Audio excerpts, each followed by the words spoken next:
녹록치 않은 지방살이, 만만치 않은 퀴어살이, 할 말 많은 쥐들이 모여 떠드는 오디오쇼. 시골지 퀴어지 지금 시작합니다. 안녕하세요, 지하다입니다. 안녕하세요, 지혜씨입니다. 지하다님이래. 네, 지하다님. 네, 지하다님은 여름임을 굉장히 실감하고 있는 요즘입니다. 네. 왜죠? 너무 더워지지 않았나요? 엄청 네. 갑자기. 습해졌고. 오늘도 저희 녹음하는 오늘 날씨가 완전 장마의 한가운데 느낌이에요. 그러게 말이에요. 네. 네. 오늘이 특히 더운 것 같아요. 진짜 습함이 정말 한 1, 2주 전이랑 너무 달라진 것 같아요. 이제는 에어컨 없이는 살 수 없어. 그래서 저는 피서를 가려고 합니다. 그렇군요. 네. 어디로 가시죠? 빙상장으로 가려고 합니다. 빙상장이요? 와우. 할 말을 약간 잃어버리시는 그런 느낌인데 네. 네. 지금 여러분 이 방송이 나가고 있는 시점에도 계속되고 있을 텐데 2023년 한국 컬링 선수권대회가 진행되고 있습니다. 강릉 컬링 센터에서. 우후. 제가 컬링을 평창 올림픽 때부터 좋아했거든요. 사실 영미! 컬링 그쵸. 전 국민을 이제 영미를 부르짖게 만들었던 그 팀킴을 좋아하게 돼서 저도 사실 컬링 팬이라기보다는 팀킴 팬에 가깝고 팀킴의 그 경기들만 이제 쏙쏙 몇 년째 찾아서 보고 있는 정도이긴 한데 지금까지 코로나 상황이었잖아요, 계속. 그래서 그 직관을 갈 수가 없었어요. 진짜 완전 관계자들 올리로 해가지고 경기만 딱 치르고 결과만 알려주고 하는 시기였거든요. 그렇구나. 근데 이제 이 상황이 좀 완화되고 나서 처음으로 이제 일반 관중에게 직관이 허용되는 대회로서 열려가지고 이번에 좀 무리해서라도 강원도에 가보려고 합니다. 와우. 대회를 강원도에서 하나요? 강릉 컬링 센터에서 합니다. 그러니까 아마 평창 올림픽 때 컬링 경기 이뤄졌던 그 시트일 거예요. 아니 저도 팀킴 그때 되게 좋아하긴 했지만 그 이후로도 계속 좋아하셔서 이번에 직관까지 하신다는 걸 보니까 역시 지하다님은 오타쿠의 기질이 있다. 이번도 저희가 오타쿠임을 또 이제 이렇게 인증을 받고 넘어가는 그런 느낌. 끊임없이 팔 것들을 찾아다닌다. 네. 오랜만에 느낌. 이 스포츠에 약간 열정을 불태우는 요즘입니다. 지금 예선이 진행 중이거든요. 저희가 이 화요일에 이 방송이 나가니까 화요일까지 이제 예선전이 치러지고 수요일, 목요일에 4강전 그리고 금요일에 결승전 이렇게 펼쳐져요. 이번 경기가 왜 중요하냐면 그 컬링 국가대표가 이 선수권으로 정해집니다. 한 해 동안 다음 선수권이 있을 때까지 한 해 동안 이제 대한민국 대표로서 컬링 이제 국제대회에 나갈 사람들이 팀이 여기서 뽑히는 거기 때문에 굉장히 선수들한테는 중요한 경기고 저도 그래서 팀킴을 열심히 응원하면서 팀킴이 작년에 국대가 못 됐거든요. 그런가요? 모르시겠지만 그렇구나. 팀킴이 작년에는 국대가 못 됐어요. 지금 춘천시청이랑 경기도청이 굉장히 잘하거든요.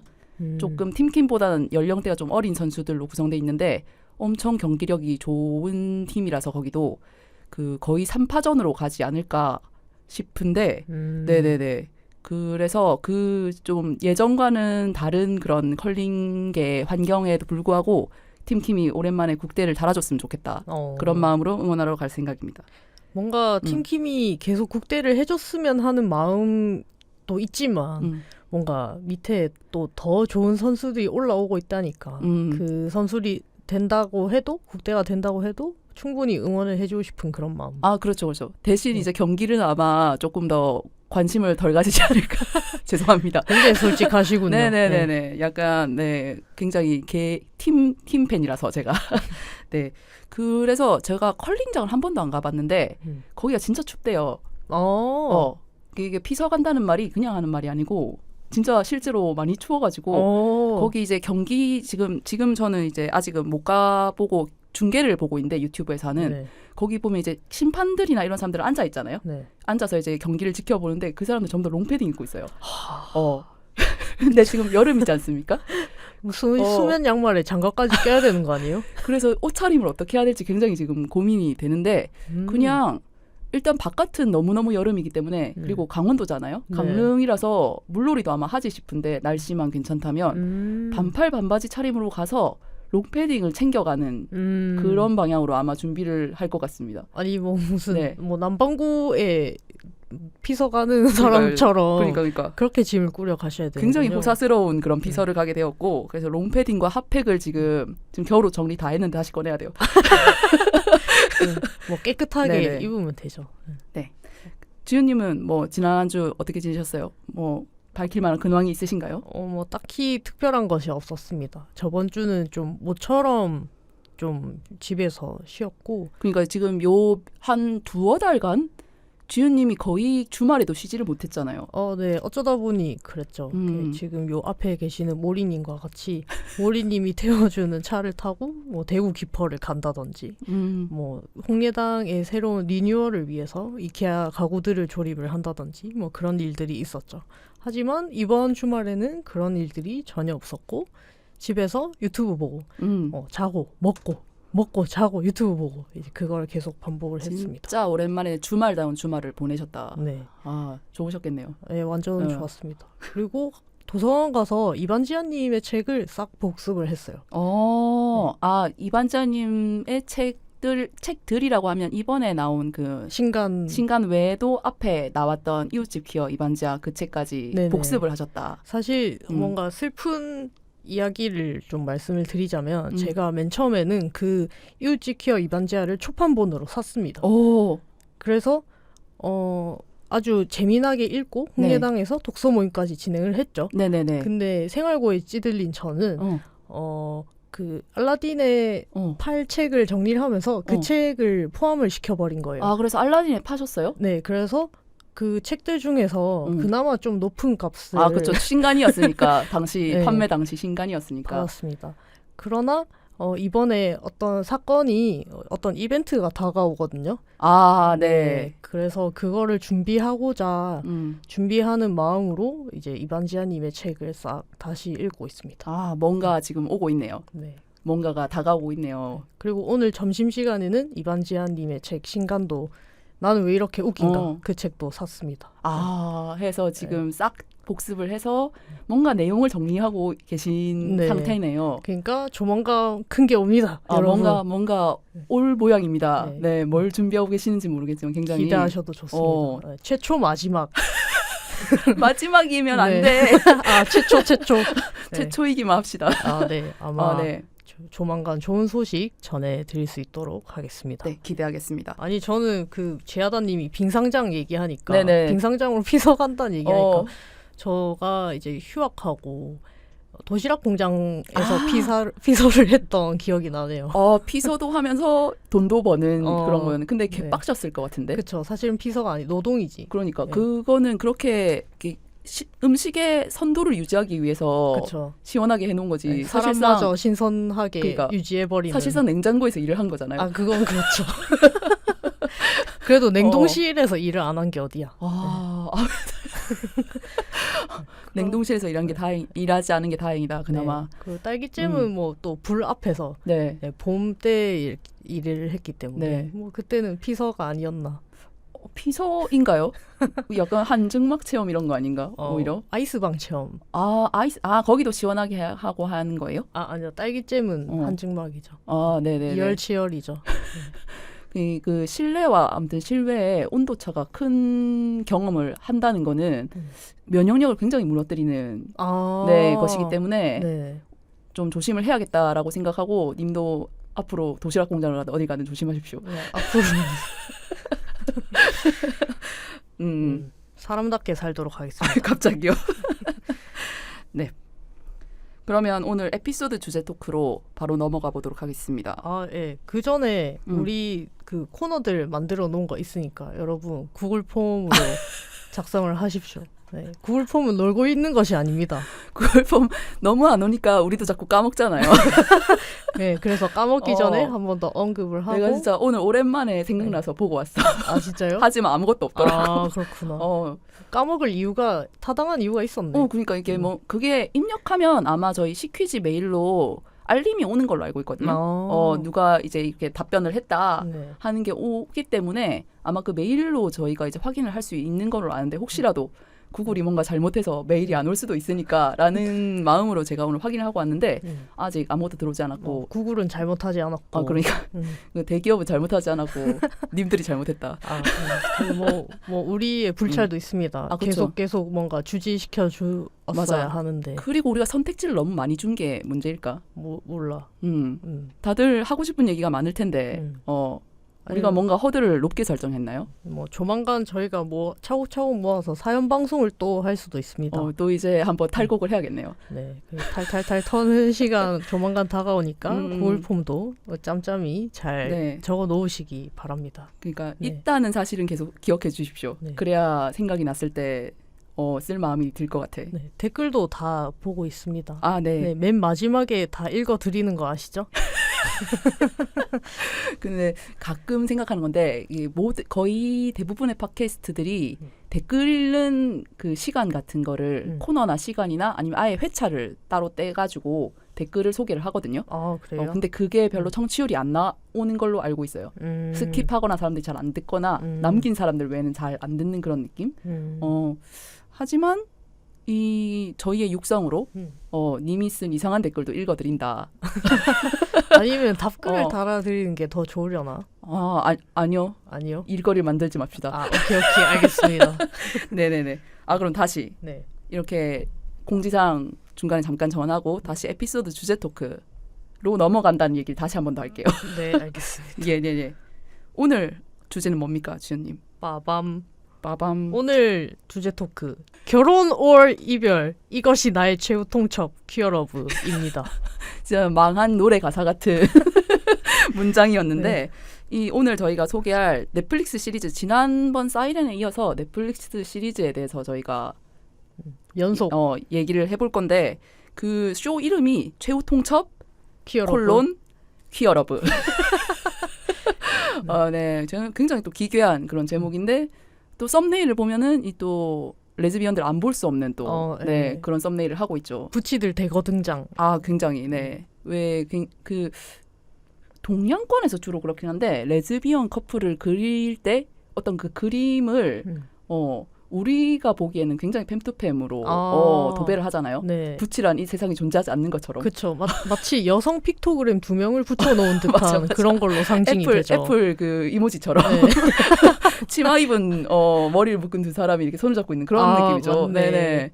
그렇지만 여기는 굉장히 음양의 조화가 남성성의 조화가 실제 어떤 현실을 반영한 그런 조화로운 그런 모습들, 저희가 위화감 없이 당사자들이 위화감 없이 볼 수 있는 그런 모습을 한 커플들이 나옵니다.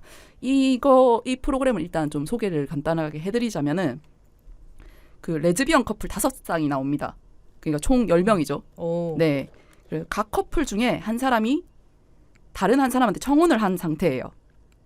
근데 청혼을 받은 쪽은 이게 시기라든가 아니면 그 상대방에 대한 불신이라든가 결혼 자체에 대한 회의 때문에 그 완전히 승낙하지 않은 상태예요. 그러니까 한쪽이 청혼하고 한쪽이 승낙하지 않은 상태의 5쌍의 커플이 나오는 프로그램입니다. 그래서 그 이 쇼를 통해서 결혼에 대해서 다시 생각해보고 마지막에 그 프로포즈에 대한 최종 답변을 들려주기로 하는 그런 프로그램이고요. 이것이 최후 통첩인 이유는 이 사람들이 여기서 say yes 하지 않으면 헤어져야 됩니다. 굉장히 배수의 진을 치고 이제 참여한 커플들인 거죠. 저는 이거를 보고 아니 그래서 이 프로그램 안에서는 결혼을 안 해. 근데 다시 사귀고는 싶어. 그런 커플이 있으면 어떡하지? 하는 생각을 하고 보기 시작했단 말이죠. 근데 그런 일은 일어나지 않았다. 그러니까 결혼은 안 하더라도 너랑 계속 우리는 계속 그냥 사귀는 채로 가고 싶다라는 합의가 됐다면 아마 이런 프로그램이 안 나왔겠죠. 그래 진짜 양보 못할 둘 다든 아니면 한쪽이 양보 못할 결혼이라는 게 양보 못할 어떤 이슈라서 죽을래 결혼할래. 그렇지. 죽을래 나랑 결혼할래. 멱살 잡혀서 온 거죠. 그래서 여기서 무슨 체험을 하느냐. 제가 이 프로그램을 주변인들한테 영업 아닌 영업을 할 때 어떻게 소개를 했냐면 환승연애와 우결을 섞어 놓은 거다. 그리고 라고 얘기를 동성애. 많이 했거든요. 거기 이제 동성애를 진하게 탔다. 그렇게 설명을 하고 다녔는데. 아, 우결 진짜 오랜만에 듣는다. 진짜 아, 말도 안 돼. 얼토당토 안 한 프로그램 진짜 오랜만에 듣는다. 우결이라니. 우리 결혼했어요라는 옛날에 이제 MBC에서 박미선님과 기타 등등이 막 이렇게 호들갑 들면서 아, 옛날에 태연이랑 정영돈 커플이었던 그 제 트라우마니까 시대가 말씀하지 있었다. 마세요. 그 제 트라우마니까 버튼이니까 누르지 마세요. 네. 아무튼 그런 프로그램이 있었는데 아, 근데 심지어 정영돈이 결혼했잖아. 이 얘기 그만해. 우결 얘기하려고 했던 거 아니야? 아, 오케이. 아, 이제 그만. 네네. 네. 아무튼 우결이라는 프로그램을 뭐 기억하시는 분도 있으실 거고 모르시는 분들도 있겠지만 가상결혼하는 겁니다. 정영화랑 서연도 나왔네. 줄줄이 지금 버튼을 누르고 계시는데 소녀시대 한 번씩 다 나오지 않았나? 네. 네. 그때 진짜 매일매일 빡치는 일상을 보냈는데 아무튼 넘어가서 그때는 왜 그랬을까 진짜. 그쵸. 근데 그것이 여기서 절묘하게 믹스가 돼 있는데 요 전체적인 전개를 또 좀 설명을 드리자면 일단 그 10명의 5쌍의 커플이 다 모여요. 그래서 일주일간 서로 기존 커플들이 다 헤어졌다는 전제 아래 참여자 전원이 서로 이제 어울려 보는 거예요. 네트워킹을 하는 거죠. 얘기도 해보고. 네트워킹? 네트워킹 파티야. 얘랑 네. 뭐 나랑 말이 잘 통하는지 뭐 이런 거를 이제 신체적 네트워킹. 아, 신체적 네트워킹도 좀 있어요. 네. 그리고 그렇게 한 일주일 동안 서로를 파악해 본 다음에 이 중에서 가상 결혼해보고 싶은 사람을 골라가지고 그 사람이랑 3주간 결혼 실습을 합니다. 이게 우결 스타일인 거죠. 그리고 그러네요. 앞에 제가 설명드렸던 기존 커플들이 다 헤어졌다는 전제를 가지고 한다는 점에서 약간 환승연애 느낌입니다. 해서 그 3주간 결혼 실습을 그 새로운 파트너랑 한 다음에 그게 끝나면 그 체험이 끝나면은 기존 파트너와 또 3주간의 결혼 체험을 해요. 그래서 이 모든 시간이 지난 다음에 그 기존 커플들이 서로 이제 그 서로의 프로포즈에 대해서 결혼에 대해서 이제 그 최후 통첩에 대한 답변을 하면서 결말을 내는 그런 거고 여기서 근데 끝나지 않고요. 거기서 일단 어떤 결말들이 나오잖아요. 그 얘가 그래 결혼하자고 하는 커플도 있을 거고 헤어지는 커플도 있을 건데 여기서 프로그램이 끝나지 않고 한 회가 더 나와요. 그 이게 총 10회짜리 프로그램인데 9화까지 이제 그 모든 본론이 전개가 되고 10화에는 리유니온 쇼가 나오거든요. 리유니온? 그러니까 그 출연진들이 동창회. 토크쇼 같은 데다가 네. 다 이제 모여가지고 후일담을 얘기하는 그런 1년 뒤에 다시 만나는 거죠? 거기서 정확히 특정이 됐는지 모르겠는데 최소 몇 개월은 지난 것 같고 제가 보기에도 한 뭐 작년 어떠셨어요? 뭐 이런 얘기를 하는 거 보니까 한 1년쯤 지난 것 같아요. 그래서 그 후일담을 하는 그 토크쇼까지 곁들여져 있는 진짜 정말 이상한 쇼입니다.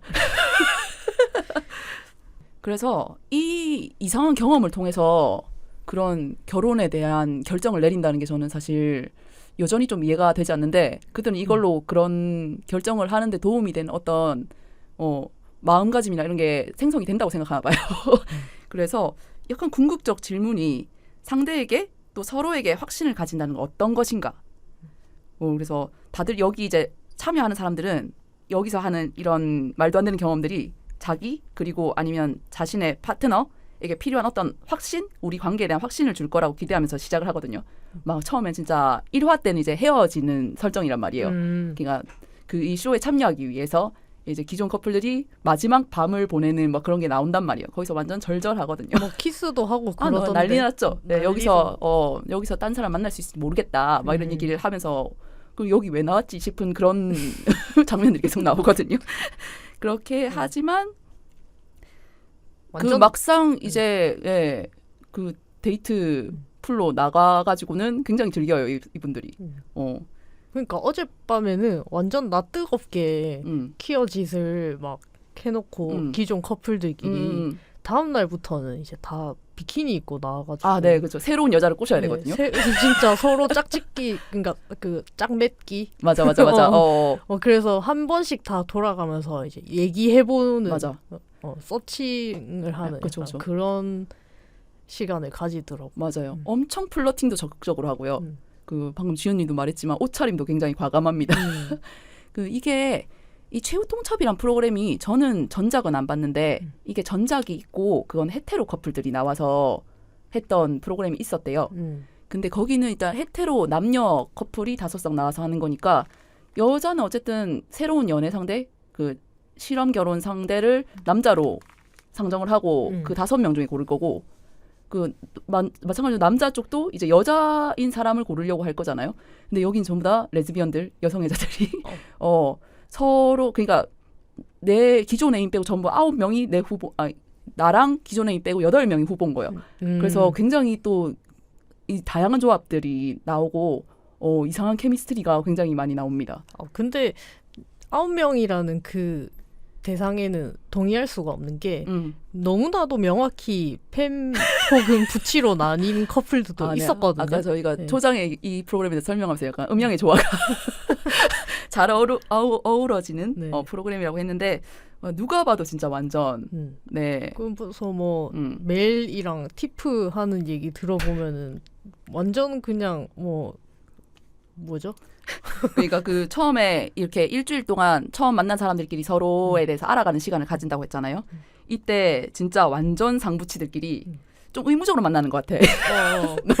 너무 자신의 그렇다고 뭐 말을 안 걸 수는 없으니까. 그렇죠. 너무 또 티나게 식인 사람들만 이제 찍어가지고 하기는 그러니까 서로를 알아가는 어쨌든 자리니까요. 그래서 약간 내가 생각에 좀 의무적으로 만나서 하는 대화 같은데 어쨌든 대화를 하기는 해요. 근데 진짜 서로 노식인 게 거기서 너무 드러나는 거야. 특히 이게 가장 도드라지는 게 여기 나오는 등장인물 중에 티프라는 인물이 있거든요. 엄청난 라틴 상부치인데 그 티프랑 이제 멜이라는 또 부치 등장인물이 있는데 농구 선수 출신의 네. 굉장히 말쑥한 굉장히 피지컬이 우월한 흑인 여성인데 엄청 멋있어요. 그래서 이 둘이서 얘기를 하는데 뭐 서로 이제 한잔하면서 제가 만나본 사람 중에 가장 남성적이시다 이런 얘기를 해요. 그래서 또 그 상대방도 저도 원래 남성적인 사람 안 만나는데 근데 뭐 이런 데 나왔으니까 모르겠다 싶기도 하다 뭐 이런 식으로 그런 얘기를 해. 아저씨들처럼. 진짜 방송용 의식 멘트다. 네. 그리고 또 이제 부치 캐릭터가 그 젠더라는 사람이 있죠. 어떻게 이름도 젠더야. 그러니까 이름이 본인이 개명한 것일까 잘 모르겠는데 X로 시작한 젠더더라고요. 그래서 이 아까 그 말씀드렸던 라틴 부치 티프 씨가 이제 젠더 씨. 젠더는 그 백인의 뭐라고 해야지 약간 잘생쁨. 그 약간 마틴 메이 느낌? 그런 느낌이죠. 마틴 메이가 훨씬 귀여운 뽀짝. 그렇죠. 그렇긴 한데 약간 그런 느낌의 여리여리한 전형적인 약간 부치 느낌, 백인 부치 느낌이거든요. 이 티프가 이제 젠더한테 이렇게 술 먹으면서 이렇게 눈치를 좀 보더니 헤어스타일 멋지시네요. 할 말이 그거밖에 없는겨. 투블럭이었는지 아무튼 좀 되게 바싹 깎은 짧은 머리였는데 젠더가 그 뭔지 알아. 그 방송 나오기 며칠 전에 깎은겨. 왜냐면 나도 붙이기 때문에 특별한 일이 있으면 그 전에 깎거든요. 미용실 가거든요. 이발을 하는 게 그렇죠. 이게 굉장히 사전 준비기 때문에 뭐 붙이가 뭐 화장을 하겠어요. 뭐 드레스를 입겠어요. 비키니를 사 입겠어요. 그냥 이발이나 하자. 이발하고 이제 나비 넥타이 메고 나오는 거지. 그렇지. 그래서 그런 뭐 뚝딱거리는 부치들끼리의 대화도 웃기긴 한데 아무튼 이게 다들 여자를 좋아하는 여자들 혹은 이제 팬섹슈얼이라고 주장을 하는 여자분도 계시는데 그분도 어쨌든 그 성별에 구애받지 않고 어쨌든 모두와 사귈 수 있는 사람이라고 하니까 그러니까 모두에게 플러팅을 일단 다 해봐요. 와 진짜 뭐지 싶을 정도로 이게 오늘 만났는데 진짜 어플로 며칠간 대화다 만난 사람들처럼. 근데 약간 환승연애도 짝이 안 되면 약간 슬퍼지잖아요. 혼자 낙동강 오리할 때는. 그러니까 열심히 이제 그 안에서라도 잠깐 뭐 3주 사이라도 맺어지도록 열심히 하는 거지. 분량 확보 차원에서. 그래서 최후 통첩 받은 쪽이 그 최후 통첩을 한 파트너가 있을 거잖아요. 그러니까 나한테 한 파트너한테 그런 얘기하는 것도 나와요. 그 딴 사람 그렇게 나한테 프로포즈를 해놓고 거기서 또 다른 여자들이 엄청나게 플러팅하고 잘 지내. 그걸 보면서 막 빡쳐하는 것도 나와요. 네가 나한테 청혼을 했잖아. 근데 니는 이러면 안 되는 거 아니냐? 그런 느낌으로 얘기를 하는데 사실 그런 게 의미가 없는 그런 쇼기 때문에 그렇겠네. 애초에 그럼 그걸 각오를 못할 거여서 여기 왜 나왔지 싶기는 하더라고요. 그래도 나라도 이해는 된다. 빡치긴 빡칠 것 같아.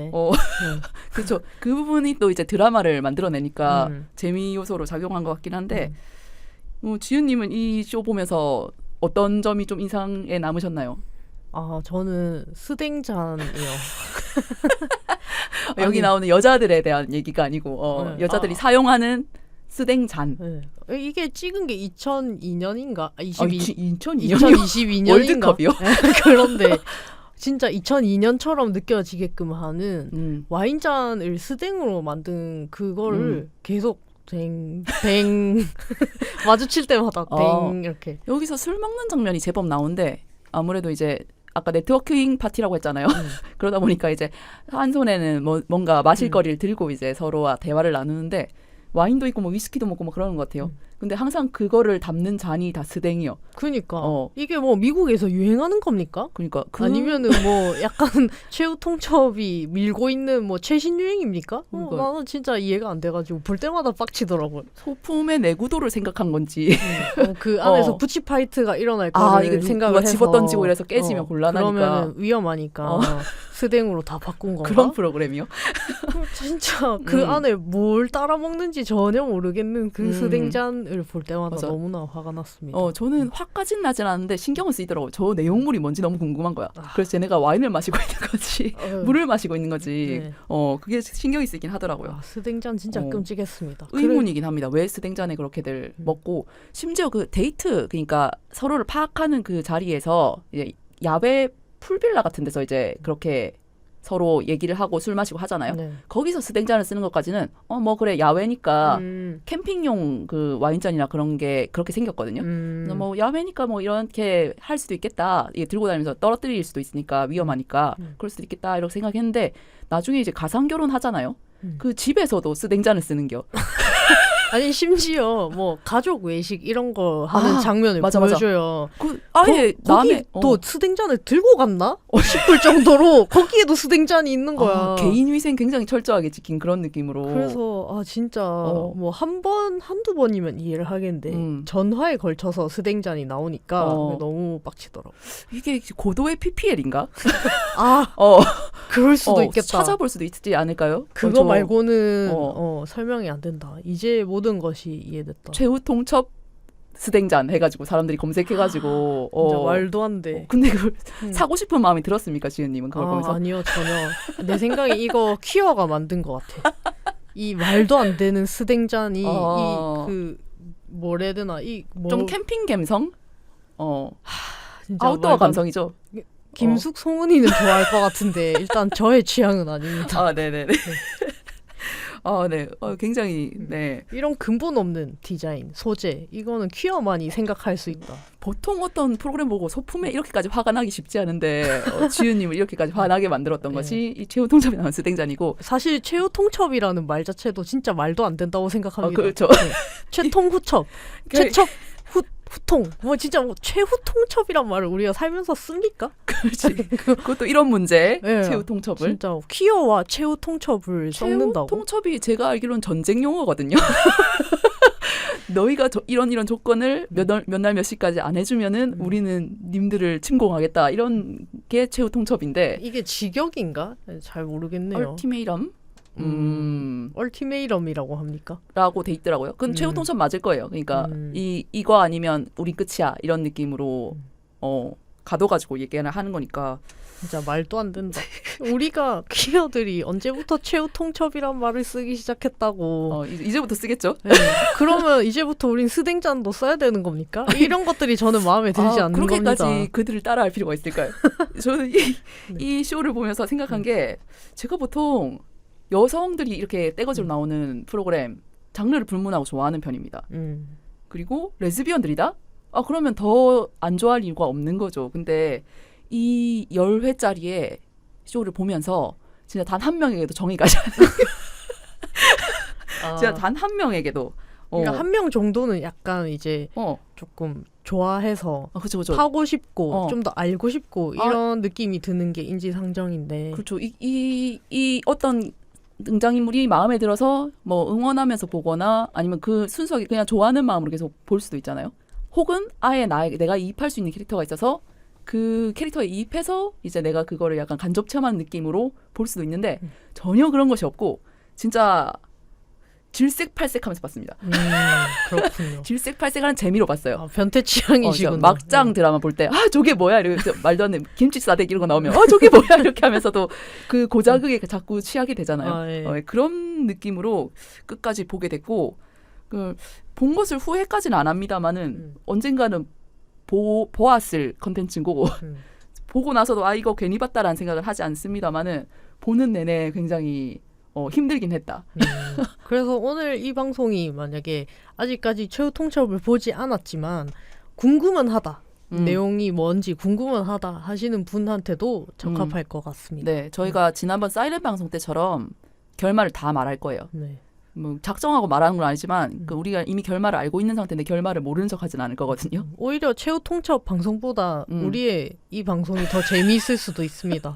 조금 더 인간적이고 그리고 그 방송을 보고 빡쳤던 분들이 우리와 함께 공감하면서 그쵸. 네, 약간 한풀이를 할 수 있다 여기서 네, 그런 의미로 저희가 오늘 이거에 대해서 언급을 해보기로 했습니다. 네, 그런 장점이 있습니다. 네. 그 스댕잔 외에 또 화나는 점이 있으셨나요?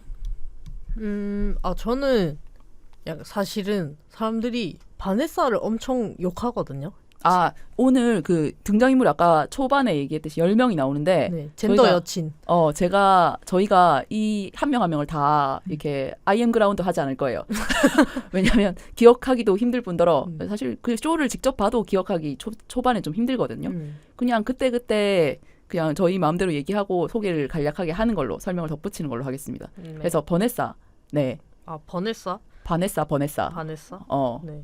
버네사를 미워할 만한 캐릭터로 그려지죠. 그 바네사 사람들이 욕을 엄청 하더라고요. 근데 약간 욕바지 느낌의 캐릭터였잖아요. 버네사는. 약간 밉상캐긴 했죠. 초반에 완전 나대잖아요. 네, 완전 나대고.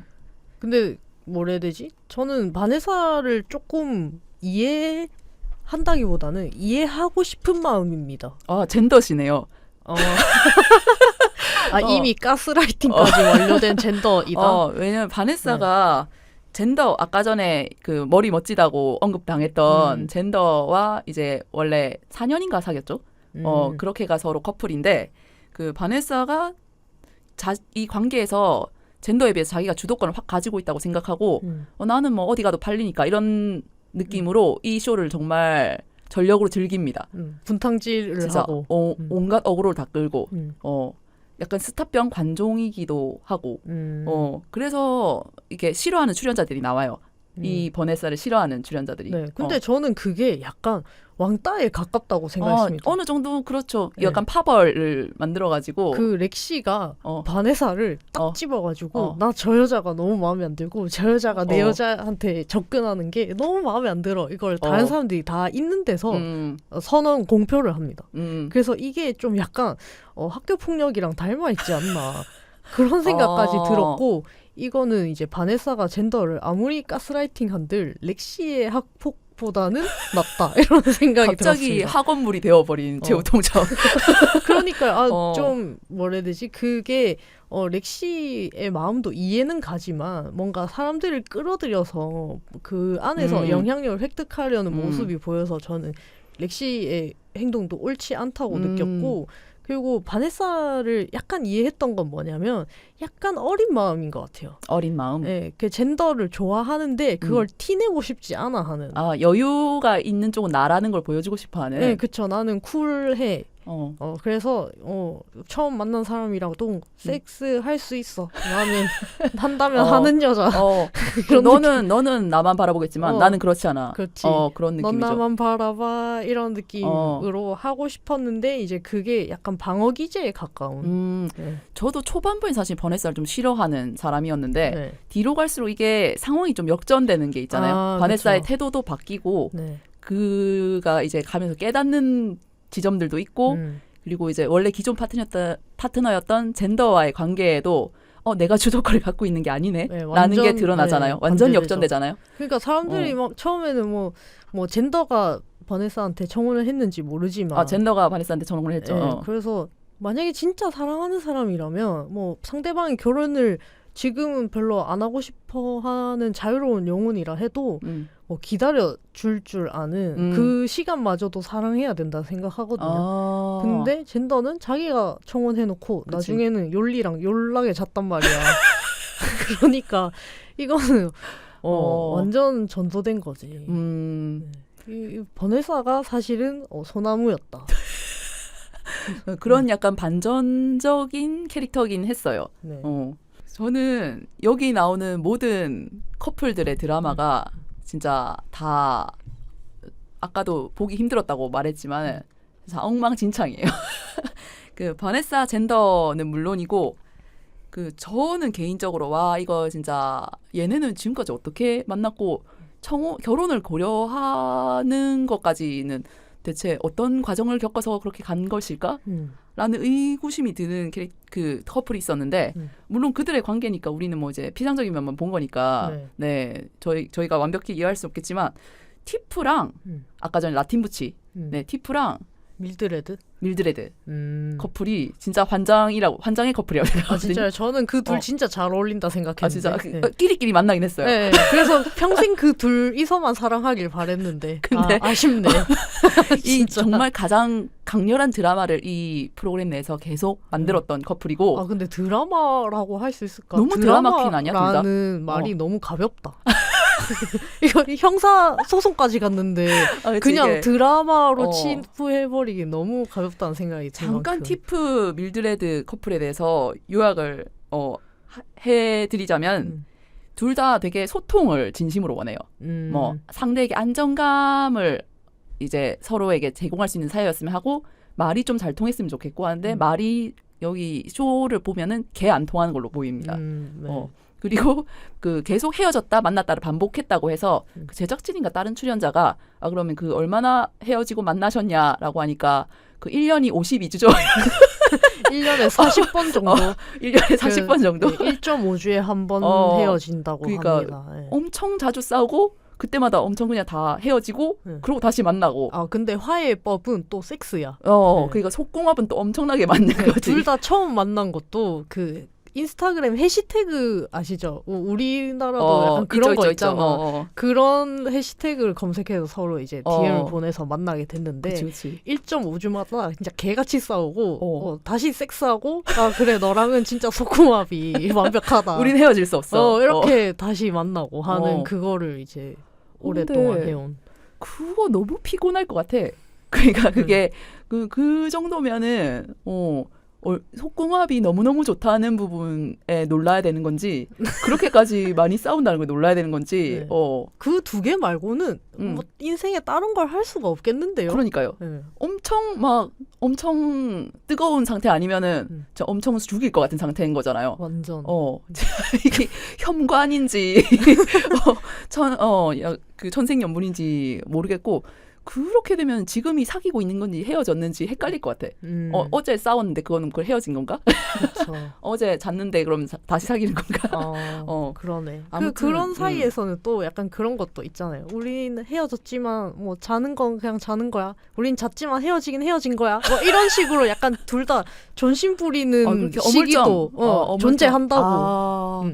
그래서 서로 계속 소통을 원하고 안정감을 서로에게 찾는다 이런 얘기를 계속 하는데 그 둘의 관계를 2년인가 이어왔죠? 1년인가? 뭐 2년인가? 아무튼 1년보다 조금 넘게 길게 2년 정도를 얘기를 했던 것 같은데 그동안 그걸 계속 해왔다는 게 그걸 견뎌왔다는 게 서로를 굉장히 놀라운 지점이었고 둘 다 에너제틱하다. 진짜. 근데 사실은 둘 다 애견인이라는 공통점이 있더라고요.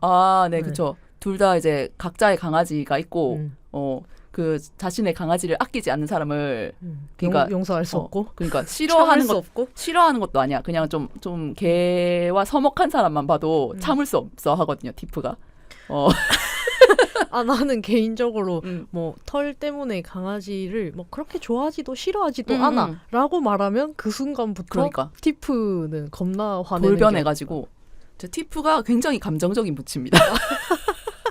너무 끌어오르는 뭔가를 자꾸 주체 못하는 모습을 보여줘요. 아 그것도 얘기해줘요. 뭐. 부치 눈물 이야기. 아 맞아. 티프가 여기 이제 여러 등장인물들이 눈물을 흘리는 장면들이 나오는데 어떤 뭔가 감정적으로 북받쳐서 네. 우는 장면들이 나오는데 그중에 5할은 티프의 눈물입니다. 5할이라고 한 8할 정도가 네, 라틴 부치 티프가 흘리는 눈물이고 네. 굉장히 뜨거운 눈물. 네.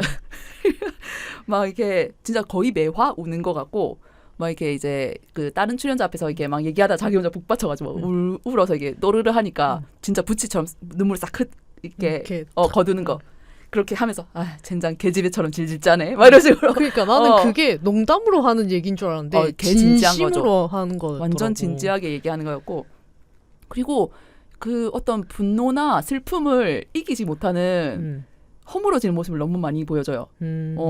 그래서 분노 조절 장애 조금 의심이 되는 부분이 있고 네. 아까 그 강아지 이슈에 있어서도 그렇게까지 진짜 말도 안 되게 급발진할 건 아니었는데 급발진해가지고 그 상대방을 굉장히 뻘쭘하게 만들고 진짜. 서럽게까지 하더라고요. 쌤은 아무 잘못 안 했는데 쌤이 제일 그러니까 불쌍하고 그 티프랑 가상 결혼했던 새로운 상대가 이제 쌤이라는 사람인데 괜히 그 개에 대해서 그러니까. 호들갑 떨지 않았다고. 아니 그 전까지 자기한테 얼마나 잘해줬는데 완전 쌤은. 진짜 보살 같았는데 근데 그거 다 상관없고 갑자기 버럭 화내고 급발진해가지고 막 울고 거기서 또 울었어. 그러니까 지가 화내고 지가 울고 지가 나가고 그리고 그게 이제 그렇게 감정적으로 뭔가 북받치면은 그걸 잘 조절을 못하는 것도 있는데 또 그게 폭발하는 게 굉장히 쉬운 사람이다. 예민하고 굉장히 제가 보기엔 깐깐징어입니다. 자, 뭔가 그 뭐지?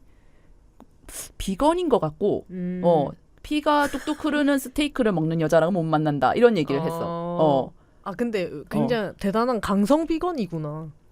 그리고 싫을 수는 있죠. 파트너가 이제 그렇게 나와 다른 식생활을 갖고 있는 게 싫을 수는 있는데 아니면 피 뚝뚝 말고 웰던 스테이크를 먹으면 괜찮나? 그 부분까지 나오지 않아서 모르겠지만 네. 아무튼 그렇게 기준이 확실하고 나는 그런 사람을 만난 적 없다. 안 만날 거다 이런 식으로 얘기를 하잖아요. 그러면 밀드레드도 비건인 가능성이 굉장히 비건이거나 높겠네. 웰던을 드시겠죠. 둘이 굉장히 잘 맞는 상대였네. 그런 점에서 보면 그래 끝까지 보다 보면 진짜 끼리끼리 만나는 것 같다라는 생각은 들기는 들었어요. 모든 커플이 사실 티프 밀드레드뿐만이 아니라. 그래서 사실 아까 쌤 얘기가 나와서 말인데 오지 쌤 커플 얘기도 안 할 수가 없죠. 그렇죠. 그 방금 티프와 가상 결혼을 해봤던 상대가 쌤이라는 인물인데 이 쌤의 원래 파트너가 오지라는 그 둘 다 동양인이에요. 네, 둘만 동양인 같이 보여요. 네, 그렇게 보여요. 둘만 옐로우. 레이도 중국인이라는 언급이 나와요. 그래요? 레이가 중국인이다라는 얘기가 나와서 렉시가 그때 언급을 했던 것 같고 아무튼 뭐 동양적인 백그라운드를 가지고 동양인으로서 이제 커플로서 등장하는 거는 오지랑 쌤. 약간 둘 다 동양인의 마음가짐을 그러니까. 갖고 있어서 조금 이해가 쉬웠던 것 같아요. 다른 사람들은 너무 서양인이라서 너무 서양. 우리 쿨 스웩 미국 농담도 그 자체. 약간 이해하기 힘들어지는 지점들이 있고 그랬는데 둘 다 약간 조신하이 동양인다웠다. 오지가 40대 초반에 뭔가 홍콩 성공한 사업가 관상에 붙이시고 그리고 쌤이 그 파트너로서 머리 길고 근데 굉장히 뭔가 그 맨날 모든 강의에서 A플 받을 것 같은 우수한 동양인 학생 느낌이에요. 완전. 뭔지 알겠죠? 네, 되게 똑부러지고 애가 성격도 좋고 막 그런 느낌인데 약간 동양인인데 서양 사회에서도 적응 제일 잘한 교포 언니. 약간 그런 느낌. 맞아. 그래서 엄청 쿨한데 약간 인내심 있고. 맞아. 뮬란인 거죠. 그렇죠. 그 와중에 이제 오지가 여기서 굉장히 진짜 환장의 캐릭터입니다. 얘도. 이 인물도 굉장히 환장인데 엄청 진짜 완전 회피형. 극강의 그쵸? 회피형 진짜. 뭐 이렇게 얘기를 하다가 조금이라도 뭔가 이제 서로 조금 티격태격하는 느낌이 된다. 이러면 이제 정색을 하고 이제 너랑은 말하지 않을래. 지금 이 상태로는 우리는 대화를 할 수 없어. 이런 식으로 입을 꼭 다물어. 그거에 대해서 막 뭐라고 하면 짐을 싸기 시작해. 한숨을 쉬면서 짐을 싸고 배낭을 메고 밖으로 나갑니다. 네. 처음에는 사실 이해를 했습니다. 처음 이제 그 장면이 보여졌을 때는 네. 그 정도로 빡쳤나 보다 했는데 이게 굉장히 습관적이에요. 그러니까 처음에는 밀드레드랑 그때 파트너였을 때잖아요. 네. 가상 결혼해서 밀드레드, 티프의 원래 파트너인 네. 밀드레드랑 이제 둘이서 생활을 하는데 밀드레드가 진짜 틈을 안 주더라고. 그죠. 쏘아붙이는 게 엄청 있죠. 사람을 올가매는 그런 타입이더라고. 그 상태였으면 나도 진짜 나가고 싶었을 것 같아. 근데 그렇게 오지가 짐 싸서 나가는 장면이 한 3번인가? 3번? 제가 기억하는 거 3번이에요. 네, 진짜 그냥 뭔만 하면 캐리어를 열고 뭔만 하면 배낭을 열어. 그러니까. 그렇게 해서 이제 나가버리고. 이거는 조금 심하다. 나가서 혼자 길거리에서 울고 있어. 왜냐면은 상대가 샘이었을 때 뛰쳐나가는 거는 이해가 안 됐습니다. 그러니까요. 샘은 들어주기만 했습니다. 대화를 하려고 시도를 했거든요. 밀드레드도 주연님 말씀처럼 좀 과격하긴 했지만 어쨌든 그 어프로치 자체는 대화를 하려고 그러니까 뭐라고 생각해서 이걸 이렇게 했는지 이런 거에 대해서 좀 얘기를 해보려고 하는 시도였는데 그거에 대해서 완전 차단하고 그 자리를 계속 벗어나려고 하잖아요. 자신의 멘탈이 최우선이다가 약간 신조처럼 보였습니다. 저는 근데 약간 그건 반대인 게 샘이랑 얘기할 때는 대화를 했어야 한다. 근데 밀드레드랑은 대화가 안 통하기 때문에 짐 싸서 나가도 된다. 사람 가려서 해야 된다. 네, 밀드레드 좀 심했다. 그 장면에는 그렇게 네네. 느꼈고 근데 그 장면 뒤에 막 패널들 이 얼굴들이 나오는데 다 약간 충격. 오지가 저렇게 짐을 싸서 나가다니 충격. 이럴 때 저는 좀 이해가 안 됐어요. 심지어 오지가 그렇게 그 잠깐 가출하는 게 아니고 그 새로운 파트너 밀드레드랑 이제 가상 결혼하면서 그 3주를 못 채워요. 나가서 영영 들어오지 않았어요. 그런 식으로 이제 그 체험을 마무리해버린 정도로 좀 심하게 그냥 끝내버렸죠. 아예. 맞네. 3주를 다 안 채웠어, 걔네들은. 그날 밤에 돌아온 게 아니라 끝내서 편지 남겨놓고 갔잖아요. 맞네. 아침에 이렇게 어디 뭐 커피 사러 갔다 왔나? 아무튼 아침에 이렇게 왔는데 거실에 쪽지가 남겨져. 그건 진짜 조금 네, 그럴만하네. 참, 네. 그래서 오지랑 쌤은 저는 오지는 모르겠고 오지는 심지어 지금 집에 커밍아웃을 안 한 상태라고 했어요. 40살이나 먹었는데. 그렇지. 그리고 지금 청혼을 받은 상태고 그 이제 청혼을 받을지 말지를 결정하는 어떤 프로그램에 나왔는데 그 시점에도 이미 가족들 그러니까 부모님이겠죠. 부모님한테는 이 얘기를 아직 못했다는 상태거든요.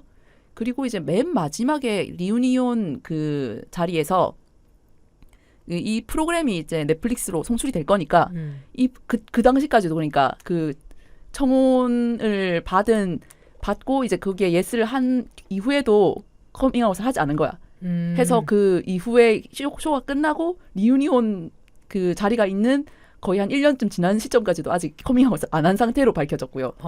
그래서 커밍아웃을 그럼 언제 하실 거냐고 이게 누가 물어보니까 이게 이제 넷플릭스를 통해서 나갈 거니까 이게 제 커밍아웃이 될 것 같다 이런 식으로 얘기를 했거든요.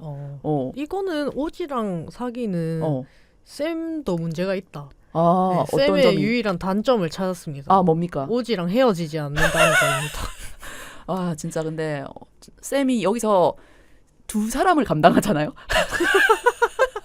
쌤이 이게 원래 파트너인 오지를 감당을 함과 동시에 오지는 또 굉장히 이제 이렇게 속으로 파고드는 그러니까 회피형의 성격이고 오지게 회피형. 그 오지게 회피형이고 티프는 완전 다 폭발을 시키는 분조장. 완전 티브인데 완전 티브인 티프인데 완전 다 폭발시키는. 그래서 양쪽이 온탕냉탕인데 그게 다 극단적인 거야. 그런 파트너들과 함께 이제 6주를 보냈던 거거든요. 진짜 쌤은 쌤이 그리고 그 대응 방식에 대응하는 태도에서 쌤이 굉장히 어른스럽게 성숙하게 잘 대처를 했다고 생각을 해요. 그거는 그렇죠. 그래서 쌤이 왜 여기 있는지 모르겠다. 이 미친 자리에 제일 멀쩡한데 이 다들 돌아 있는 이 인물들 사이에 쌤이 왜 이렇게 혼자 완전 정상인 같은데. 진짜 유일한 단점은 오지랑 헤어지지 않는 것입니다. 그래서 저는 뭐 다른 건 모르겠고 여기 나온 등장인물들 중에 쌤은 행복했으면 좋겠어요. 네. 제일 행복을 바라는 실제로 사람입니다. 행복을 했으면 좋겠습니다. 그래 아까 전에 바네사가 굉장히 초반에 미움 받고 아까 주연님 말씀대로 하면 학폭을 당하는 그런 인물로 나왔는데 여기서 보니까 그 바네사를 둘러싼 레즈비언 기싸움이 있지 않습니까? 예. 네. 그러니까 이제 욜리라는 인물이 그 젠더, 그러니까 바네사의 원래 파트너인 젠더와 어떻게 썸을 타면서 그리고 원래도 바네사를 싫어했어요. 그 욜리가. 그래요? 욜리가 바네사를 원래 싫어했어. 왜냐면 싫어하는 파. 자신의 원래 파트너였던 멜한테 엄청 들이댔거든. 첫날. 나중에 뭐 같이 봐요 이런 식으로 하면서 앞에서 막 그 뭐 이 자리에 뭐 여러분만 동의하시면 여기 다 그냥 스와핑하는 자리를 만들고 싶다 이런 식으로 얘기해. 나댔다니까. 바네사가 엄청 나대긴 나댔어. 아무튼 되게 나는 자유분방하고 난 여기 있는 너희들 모두에게 열려 있어. 너희가 날 원할 걸 아니까 약간 이런 태도야. 그래서 그 점에 이제 버튼이 눌려서 짜증 났던 상황이었는데 여기 또 묘하게 바네사의 원래 파트너인 젠더한테 끌리게 되는 거죠. 그래서 더 이 사이가 엄청 더 격렬해지고 또 이제 결국 바네사가 가상결혼 상대, 첫 번째 가상결혼 상대로 선택하는 게 렉시라는 인물의 기존 파트너인 레이예요. 레라고 있습니까? 레이라고. 레이라고 하던데. 레이랑 렉시가 이제 사귀는 사이고 같이 여기 왔는데 처음에 이제 바네사가 온갖 사람들한테 플러팅하고 다녔다고 했잖아요. 온갖 사람들 플러팅하는 과정에서 웃긴 게 렉시한테도 플러팅을 하고 레이한테도 플러팅을 하고 막 혼자서 신났어. 막 제가 가정 파괴범이 된 것 같아요. 둘 사이에서 저울질하고. 둘 중에 누굴 골라야 될지 모르겠어요. 근데 둘은 커플인 게 또 묘하다면서 저 정말 기분이 이상하네요. 이런 식으로 얘기를 하단 말이에요. 레와 렉시가 유일한 약간 팸투팸 커플 느낌이어서. 렉시가 약간 김머부 느낌 아닌가요? 그래도 완전 그렇죠. 그렇지 않나요? 아무튼 그 둘 사이에서 막 이렇게 뭐 줄다리기를 하면서 뭐 즐기는 것처럼 보이더니 근데 렉시가 바네사의 쎄한 점을 캐치를 하고 뭔가 아무튼 중간에 굉장히 삔또상하는 일이 생겨요. 그래서 렉시와의 그 어떤 썸일까 말까 하는 그 관계는 완전 2화? 3화 되기 전에 완전 다 깨지고 이제 저 바네사도 약간 얘는 왜 갑자기 급발진해가지고 나한테 이러지? 이러면서 렉시를 좀 멀리하게 돼. 그거였다. 그 결혼관이 달랐다. 결혼관도 그렇고 이 프로그램에 임하는 자세가 자신과 너무 다르고 거기서 그렇게 얘기하잖아요. 바네사 당신 여기 왜 나왔는지 모르겠다고. 그러니까 그 렉시가 생각하기에는 이 쇼는 이제 서로가 이런 구성된 체험을 통해서 결혼에 대해 생각해보고 파트너에 대해 생각해보고 이 관계에 대해서 다시 생각해보고 뭔가를 좀 배워서 나가는 그런 어떤 발전적인 자리인데 너는 그냥 여기 여자 만나러 온 것 같은데 다른 여자 그냥 만나고 싶어서 그냥 나온 것 같은데 약간 그런 느낌이었거든요. 그래서 막 당신이 여기 왜 있는지 모르겠다. 누가 당신에게 나가는 길을 좀 알려줬으면 좋겠다. 이런 얘기를 한단 말이야. 난 너무 그것도 과한 처사라는 생각이 들었어요. 굉장히 급발진하는데 조금 근데 거기서 빡친 이유는 알겠어요. 왜냐하면 렉시가 레이한테 청혼을 한 쪽이잖아요. 네. 그래서 결혼에 대해서 완전 진지해 그는. 그래서 되게 자기 딴엔 진지한 마음으로 이 프로그램에 임하고 있는데 그렇게 여기 그냥 놀러 나와가지고 다른 커플들을 이제 약간 그냥 흩어놓으려는 심산으로 임하고 있는 바네사가 꼴보기 싫어졌던 거죠. 그래서 그 렉시랑 바네사의 관계를 완전 초반에 그렇게 틀어지고 그 바네사는 레이는 계속 팝니다. 레이는 계속 작업을 해가지고 결국 가상결혼 상대로 레이를 서로를 선택해가지고 렉시가 개빡치죠. 안 그래도 마음에 안 드는 여자가 내 여친, 내가 청혼한 여친, 여기서 어떤 여러 가지 깨달음을 함께 얻어가고 배워서 나가서 잘 살아보고 싶은 내 여친을 결혼 상대로 정해가지고 막 대놓고 막 엄청 꼬시고 있는 게 보이니까 그래서 그렇게 욜리 바네사, 렉시 이렇게 셋이서 바네사가 사실 다굴당하는 쪽이긴 합니다만은 그렇게 셋이서 엄청 막 기싸움을 굉장히 하는데 척사파. 그렇죠. 네. 약간 둘이 동맹을 약간 맺는 것처럼 해가지고 막 엄청 이제 그 무리 다 같이 모여서 얘기하는 자리에서도 계속 지적하고 당신 그런 얘기하는 거 여기 있는 사람 다 불편해한다 이런 식으로 얘기하고 되게 쪽을 주죠 계속. 네. 저는 사실 하나도 안 불편했는데 여기 있는 사람들 다 불편해한다. 이거 약간 그 따돌릴 때 쓰는 말이잖아요. 니만 지금 이 분위기를 못 읽고 있다 이런 느낌으로. 우리 반 애들 다 니 싫어한다. 이 말이랑 너무 똑같이 느껴져서. 근데 그런 뉘앙스긴 했죠. 네, 그래서 렉시가 조금 전 그랬던 것 같아요. 아무튼 이렇게 나와가지고 막 그리고 나중에 막 그런 자신의 기존 애인과 엮이고 이래가지고 막 진짜 관계가 더러워지잖아요. 관계가 너덜너덜해지는데 그 너무 그 사이에서 이제 막 애정의 밀당까지 그 안에 그 레즈비언 기싸움 안에 들어가니까 미쳐버릴 것만 같은 거야. 보기 힘들었지만 그래도 저도 바네사를 초반에 나오는 바네사를 그렇게 좋아하지 않았기 때문에 얘가 망하는 모습을 좀 보고 싶었던 것 같아요. 아 진짜요? 저 처음에는. 왜 이렇게 나는 바네사를 두둔하고 싶지? 식인가 봐. 식돼서 그런가? 근데 그렇게 식은 아니거든요. 네. 네, 근데 약간 줄리아 로버츠상? 조금 그렇죠. 네. 뭐 바네사 진짜 예쁘다 생각했는데 사실 MC 분이 제일 예쁘긴 하다. 맞아. MC는 헤테로 여성분이 나오시는데 처음에 나와서 이제 출연자들이랑 인사를 하는데 레즈비언들 완전 해벌쭉해가지고 그 뭐지 헤테로 MC 분이 약간 그 옛날 김원희? 김원희 같은 그분 닮지 않았어요? 맞아. 약간 그런 스타일이었어. 그 안에서 외모적으로 가장 귀엽기는 해요. 확실히. 네. 진짜 소두더라. 연예인이니까 나머지 일반인들이잖아. 방금 너무 TV 보는 엄마 같았나? 진짜 머리 작다. 이러면서 진짜 연예인들 머리 진짜 저래가 밥을 먹겠나 이러면서 있을 거 다 있더라. 저 조그만 얼굴에 이런 느낌. 거기 나와 있는 출연자들이 정확히 그런 태도로 그 MC를 맞았죠. 해가지고 막 진짜 퀴어 아니세요? 일말의 퀴어함 없으세요? 진짜 입이 막 정말 광대에 걸려가지고 막 계속 그런 식으로 얘기하고 바네사를 비롯한 몇몇 이제 적극적인 외향적인 사람들이 계속 막 플러팅 멘트를 아무렇지도 않게 막 해. 거기는 지금 대상이 아닌데. 그러게 말이야. 그래도 뭐 그럴 기회가 있으니까 뭐 해보는 거지 뭐. 한번 해보는 거지 그냥. 다 던져보는 그런 시도들이 너무 웃겼어요. 무슨 얘기하다가 이렇게 됐지? 아무튼 그래 바네사의 몰락을 저는 좀 바랬던 것 같은데 막상 근데 진짜 몰락하잖아요. 뒤로 갈수록 아까도 잠깐 젠더 얘기하면서 했지만은 그 젠더와의 관계도 막 파국으로 치닫고 그 출연진들 사이에서 자신의 입지도 점점 좁아지고 왜냐 왕따시키니까 그런데 걔도 잘못하겠지 꼭 자야 돼?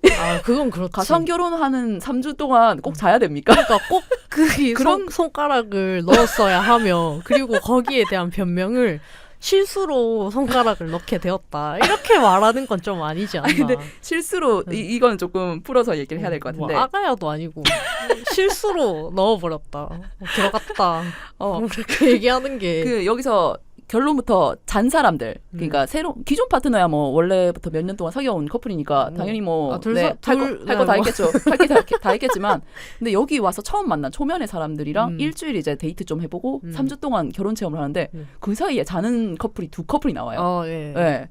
그게 바네사 그리고 레이.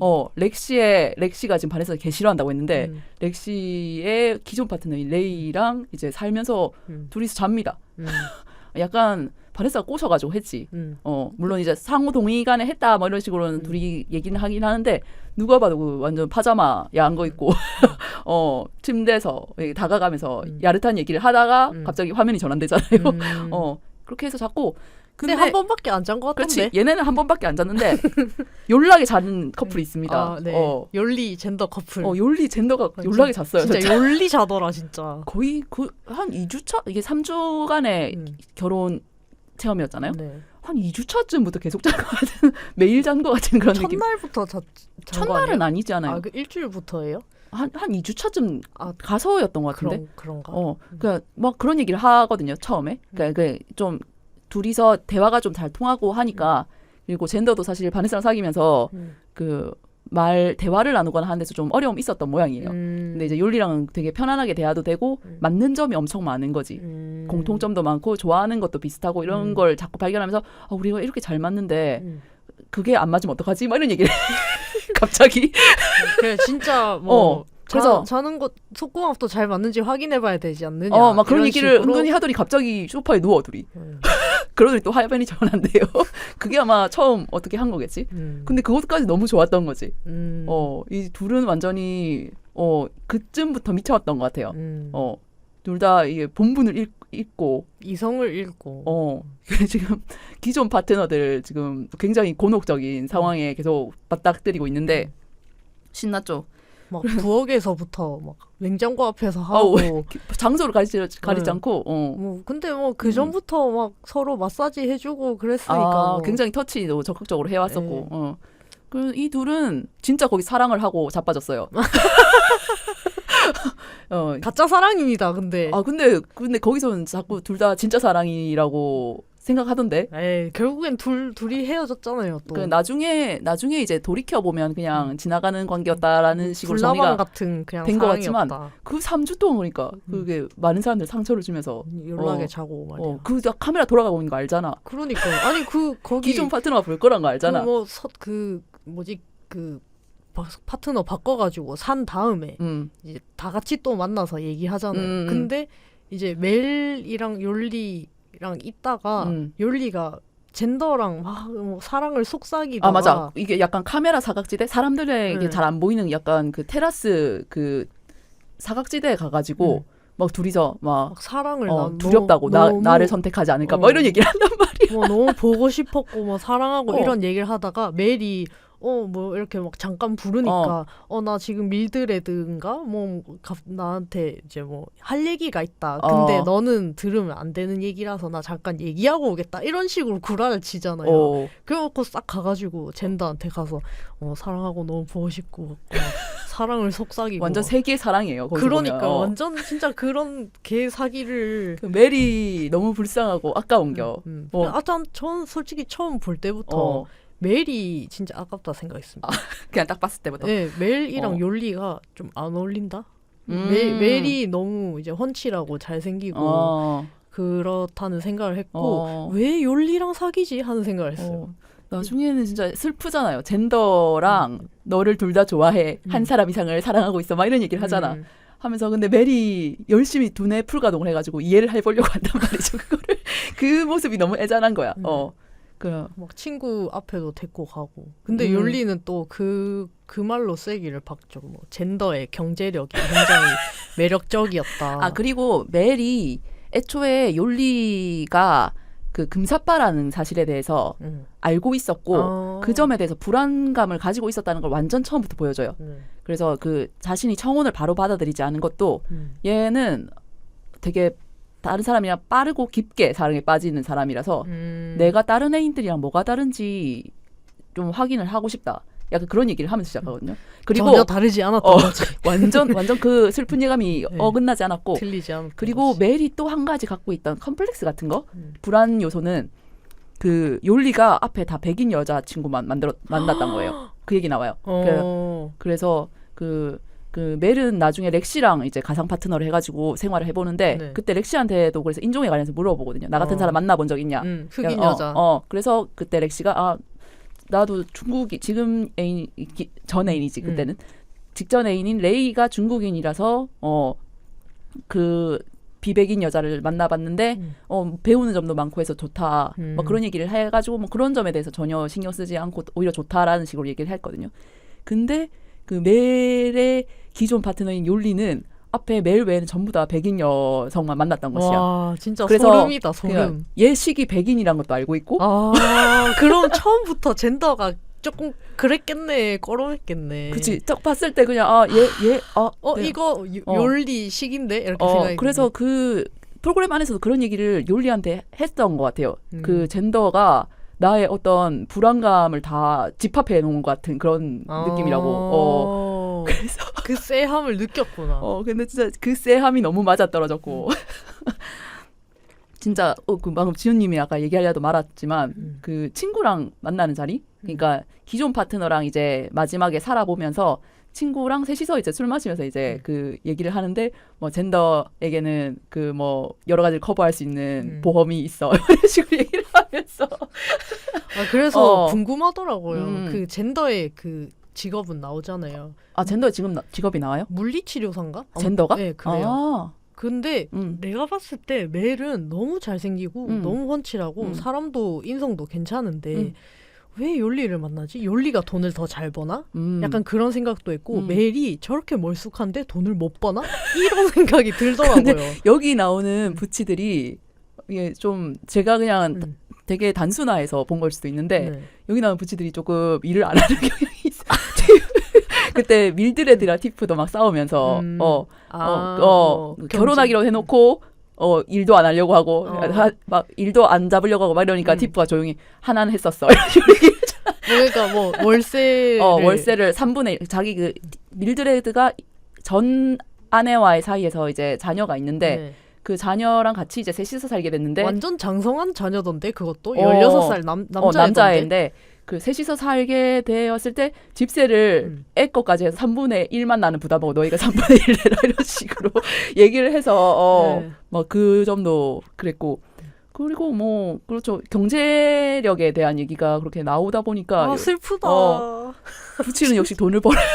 아니 레즈비언들이 둘 다 좀 일을 그쵸. 잘 얻고 직업을 잘 구하고 돈을 잘 벌고 그랬으면은 그쵸. 싸울 일이 뭐가 있었겠어. 맞아요. 진짜 슬프다 이거. 그러니까 가난한 가정이 될 수밖에 없다는 게 그러니까. 너무 슬픔이고 근데 확실히 행복한 삶을 사는데 중요한 조건이라고는 생각을 해서 그거는 그렇죠. 네네네. 아까 전에 버네사 레이 얘기하다가 말았는데 그 버네사 레이가 한 번 잤잖아요. 네. 욜리 젠더와는 달리. 네. 근데 이제 그렇게 자고 난 다음 날 아침에 레이가 렉시한테 기존 파트너인 렉시한테 문자해. 나 바레사로 잤어. 그때 그걸 듣고 이제 막 렉시도 걔 멘붕에 빠져가지고 막 울고 막 이러다가 그 체험 결혼을 하는 중간에 출연자들끼리 모여서 칵테일 파티하는 자리가 있어요. 2분의 1씩 나뉘어가지고 가가지고 근데 렉시랑 버네사가 만난겨. 그래가지고 막 대화를 하는데 렉시가 막 그거에 대해서 막 얘기를 하다가 막 화내지. 당신은 내가 같이 온 사랑하는 사람의 몸에 삽입했어요. 감정도 없고 관심도 없으면서 이러니까 버네사가 막 당황하면서 그렇잖아요. 친구로서의 감정은 있어요. 막 이렇게 했거든요. 그러니까 렉시가 친구 웃으면서 막 친구를 그렇게 건드리진 않죠. 이러면서 옆에서 듣던 이제 무덤덤하게 듣던 티프가 그러면 그게 진짜 실수였다고요? 이러니까 바네사가 네 이렇게 해버린 거야. 네 이래버린 거야. 그래서 그거를 렉시가 풀이하기를 다들 실수로 다른 사람 몸에 손가락 넣은 적 있어요. 이렇게 얘기해요. 그렇게 된 거지. 바네사가 직접 손가락을 실수로 넣었다 이런 얘기를 하지 않았어. 걔가 실수였냐고 하니까 거기에 네라고 해버려가지고 그래서 아니 근데 나 같아도 렉시 뭐 키도 크고 그 덩치도 큰데 막 사람들 데리고 와가지고 너 이렇게 막 따따따따 이렇게 하면 나 당황해서 네 이렇게 할 것 같아. 실수였습니다. 이러면 야 너 실수로 다른 몸에 손가락을 넣니? 이렇게 그러면 그 상황에서 뭐라고 얘기하냐고. 진짜 어이가 없다. 하여튼 이 부분 진짜 킬링 파트였어요. 개 미친 대화라고 생각했고 무슨 얘기를 하고 있는 거야 얘네는. 아니 그걸 참 그거 그러니까 그게 어떤 느낌이었냐면 자기 파트너도 한 인격체고 성관계에 동의를 할 수 그쵸, 있고 자기 없고, 몸에 대한 결정권이 있는 사람인데 판단을 할 수 있는 사람인데 그거를 전혀 주지 않는. 그러니까 그거를 렉시가 대신 바네사한테 얘기하는 그러니까 것도 렉시도 이상하잖아요. 빠은 게 계속해서 레이가 얘한테 속고 있다 이런 식으로 생각해요. 그러니까 다른 사람을 판단하거나 뭐 대할 때 그 개인이 그냥 판단해서 그렇게 대하고 생각할 수 있는 건데 그 부분을 완전히 이제 자신과 같은 것으로 생각을 해야 된다고 생각하니까. 자기 인형이냐고. 그러니까. 뭐 그런 식으로 내 인형을 왜 더럽게 했어? 뭐 그러니까. 이런 느낌이잖아. 왜 내 거 만져 쟤? 이렇게 되는 거지. 그런 데서 약간 빡쳐 하는 것 같아서 저도 뒤로 갈수록은 점점 바네사가 조금 불쌍해 보이고 렉시가 좀 가해 보이는 그런 방향으로는 생각이 좀 바뀌긴 했어요. 근데 저는 렉시가 부럽습니다. 왜 부럽습니까? 그 중에서는 렉시가 좀 제일 잘 사는 집에 렉시가 같았어요. 그 약간 이미 좀 집안이 유복한 가정에서 자란 것 같고 왜냐면 부모님 직업이 공개가 되거든요. 그 렉시 아버지가 그 금은빵? 주얼리 네, 샵 하시는 분이고 샵 하시고 어머니가 웨딩 플래너. 그러니까 얘는 결혼하기 위해 태어난겨. 그래서 그 렉시가 25살인가? 미국 나이로 25살이니까 우리나라로 치면 더 어리겠죠? 근데도 더 많겠죠? 더 많은 거예요? 더 많겠죠. 만 나이니까. 더 많겠죠? 그래봤자 내보다 어려. 근데 이제 한국도 그걸 따라가기로 했으니까 같아졌다고 할 수 있습니다. 비슷해. 나랑 비슷한데 그렇게 결혼에 목매는 이유는 아주 어릴 때부터 이제 그 상황에 노출이 돼서 그 결혼에 대한 생각 엄청 오래전부터 하지 않았을까. 그리고 아주 긍정적인 상을 그려왔을 것 같아요. 되게 또 당연하다고 생각했을 거고. 그래서 애가 조금 뭐라 해야 되지? 레이가 훨씬 두 살인가 나이 많은데도 레이가 조금 더 위죠. 레이가 연하처럼 약간 주눅 들어 있고 끌려다니는 느낌이 확실히 있어요. 렉시는 막 완전 이렇게 큰 가슴 흔들면서 내 인형한테 왜 그랬어? 약간 이렇게 하고 다니는 완전 깡패. 네.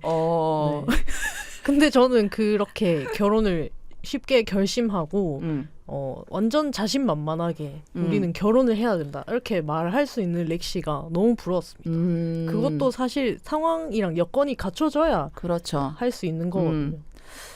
그리고 저는 이 쇼를 보면 생각한 게 사람들이 사랑을 되게 쉽고 빠르게 한다. 욜리가 진짜 그것의 정점을 보여줬다고 생각하는데 그뿐만 아니더라도 되게 그런 뭐라고 해야지?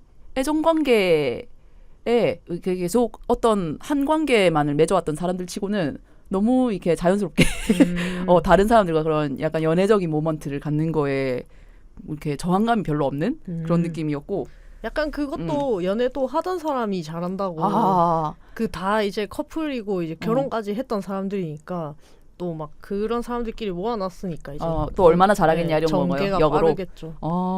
그리고 생각했던 거는 여기서 되게 사람들이 밑바닥을 보여주잖아요. 이 되게 3주, 1주 해서 길어봤자 한 두어 달인데 근데 여기서 굉장히 사람들이 밑바닥을 보여줘요. 아까 계속 우리가 얘기했던 여러 가지 밑바닥의 모습들에 대해서 좀 말씀을 드렸었는데 그런 모습들을 보여줬는데 난 보면서 생각한 게 한 3주 동안 특히 이게 체험 결혼을 한 3주 동안은 그냥 좋은 사람인 척 할 수 있지 않나? 그냥 정말 솔직하게 임했던 걸까 이 사람들은? 이런 생각을 했어요. 미국 사람들이잖아요. 미국 사람들이라서 숨기지 않는다. 네, 우리 같은 동양 한국 사람들은 그렇게 싹 숨기고 딱 좋게 하고 좋은 기억만 만들고 헤어질 수 있는데 일본 사람처럼까지는 아니더라도 그래도 굉장히 사회적 레이시즘 굉장한 레이시즘이 그러니까 일반적인 약간 그 나라별 그렇죠. 약간 정서가 그런 거에 따르면 우리나라는 좀 약간 그런 사회적 가면을 쓰고 3주 정도는 뭐 연기 쌉 가능 이런 느낌이지만 근데 뭐 다들 그렇게 나이스했으면 사실 이 정도로 고자극의 어떤 쇼가 나오진 않았을 것 같긴 한데 근데 참 그 부분이 신기했어요. 그렇게 주저없이 이제 빡친 거대로 다 보여주고 뛰쳐나고 싶은 뛰쳐나가고 그러는 게 신기했습니다. 아니면은 우리나라가 사실 그 뭐 한승연애나 다른 연애 프로그램들 많았지만 섹스하는 장면은 한 번도 없었잖아요. 그죠. 근데 미국은 계속 있어 왔으니까 퀴어들끼리도 그렇게 가능한겨. 근데 우리나라는 워낙 또 성에 대해서 좀 이렇게 돼 있으니까 그런 게 아닐까 싶기도. 약간 덜 노골적인 방향으로 이렇게 묘사가 되니까 그런 감정적인 이런 높고 낮음도 좀 덜하게 그려진다. 그럴 수 있겠네요. 아유, 우리 되게 길게 얘기했다. 정신없이 얘기했네. 너무 길게 얘기했다. 그러면 그 이 프로그램에 대한 얘기, 인상적이었던 부분에 대한 얘기는 이쯤에서 마무리하고 잠깐 쉬고 관련해서 결혼에 대해서 그리고 최후 통첩에 대해서 저희의 생각을 좀 더 얘기해보는 걸로 하죠. 네. 광고 듣고 오시겠습니다. 네.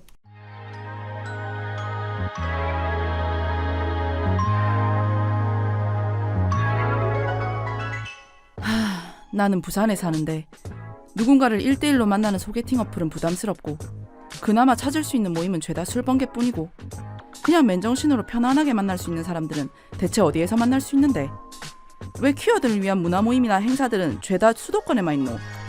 그런 당신을 위해 부산 퀴어 문화 플랫폼 홍예당을 소개합니다. 홍예당은 부산에 사는 퀴어와 알라이들을 위한 다양한 퀴어 이벤트와 소셜 모임을 제공하는 커뮤니티 서비스입니다. 책, 영화, 음악, 스포츠. 당신의 관심사를 함께할 친구들을 만날 수 있는 곳. 가족, 직장, 사회, 각자가 속한 곳에서 퀴어로서 겪는 고충을 서로 나누고 또 공감할 수 있는 곳. 편안하고 안전하게 당신이 당신일 수 있는 바로 그곳. 홍예당에서 다양한 만남을 경험해보세요. 자세한 내용은 홍예당 인스타그램에서 확인하실 수 있습니다.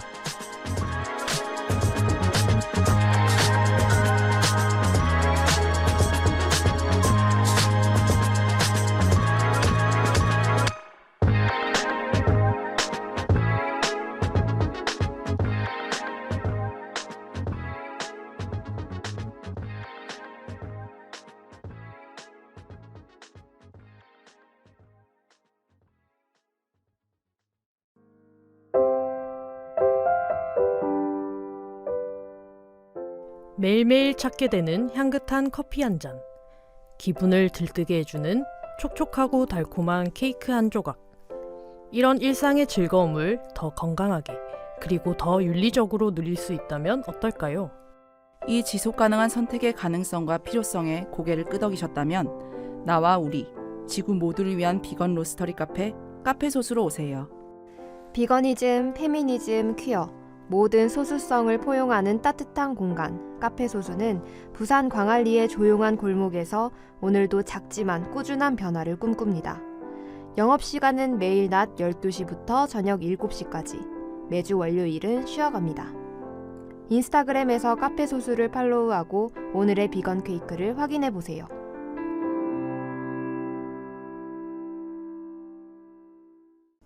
네, 광고 듣고 오셨습니다. 홍예당 임박한 이벤트도 좀 공지 드릴게요. 7월 8일에 자유독서 모임 예정되어 있고 7월 15일에는 또 쿵짝 실험실로 또 재밌는 걸 하나 하게 됐어요. 타코 앤 보드 게임 나이트. 굉장히 오늘 약간 여러 가지로 양키 감성. 네, 그 보드 게임을 즐기면서 이제 타코 그 재료를 늘어놓고 이제 타코를 만들어 먹는 그런 거를 지금 준비하고 계신다고 하시더라고요. 네, 둘 다 토요일입니다. 네, 그 자세한 내용은 홍예당 인스타그램에 공지가 올라올 테니까 관심 있으신 분들은 체크해 주시기 바랍니다. 네. 아까 쉬는 시간에 잠깐 모리님이랑 이제 남의 연애 얘기도 살짝 했는데 네, 지금 대한민국의 퀴어 예능도 이까지 왔다. 네. 그래서 사실 저는 작년에 그 게이들의 리얼리티 연애 프로그램인 남의 연애를 또 재밌게 봤기 때문에 이번엔 시즌 2가 또 하고 있더라고요. 그렇죠. 그래서 다음에 그 시즌 2 리뷰로 해보는 것도 재밌을 것 같네요. 제가 근데 그 시즌 1도 안 봤는데 좀 어떠셨나요? 본 감상이 좀 한마디로 좀 짧게 말씀을 해보시자면? 처음에는 진짜 레즈 예능은 나오지도 않고 또 이제 시기 질투를 했네 우리는 또. 그치. 아니 대한민국에서 하는 최초의 퀴어 예능인데 퀴어 예능이 그치. 게이 프로그램이라니. 드라마 하면 또 안 지는데 진짜 그 우리 레즈 프로그램은 언제 할까? 내가 내까지 이거를 봐줘야 되나? 하는 마음으로 처음엔 시작을 했죠.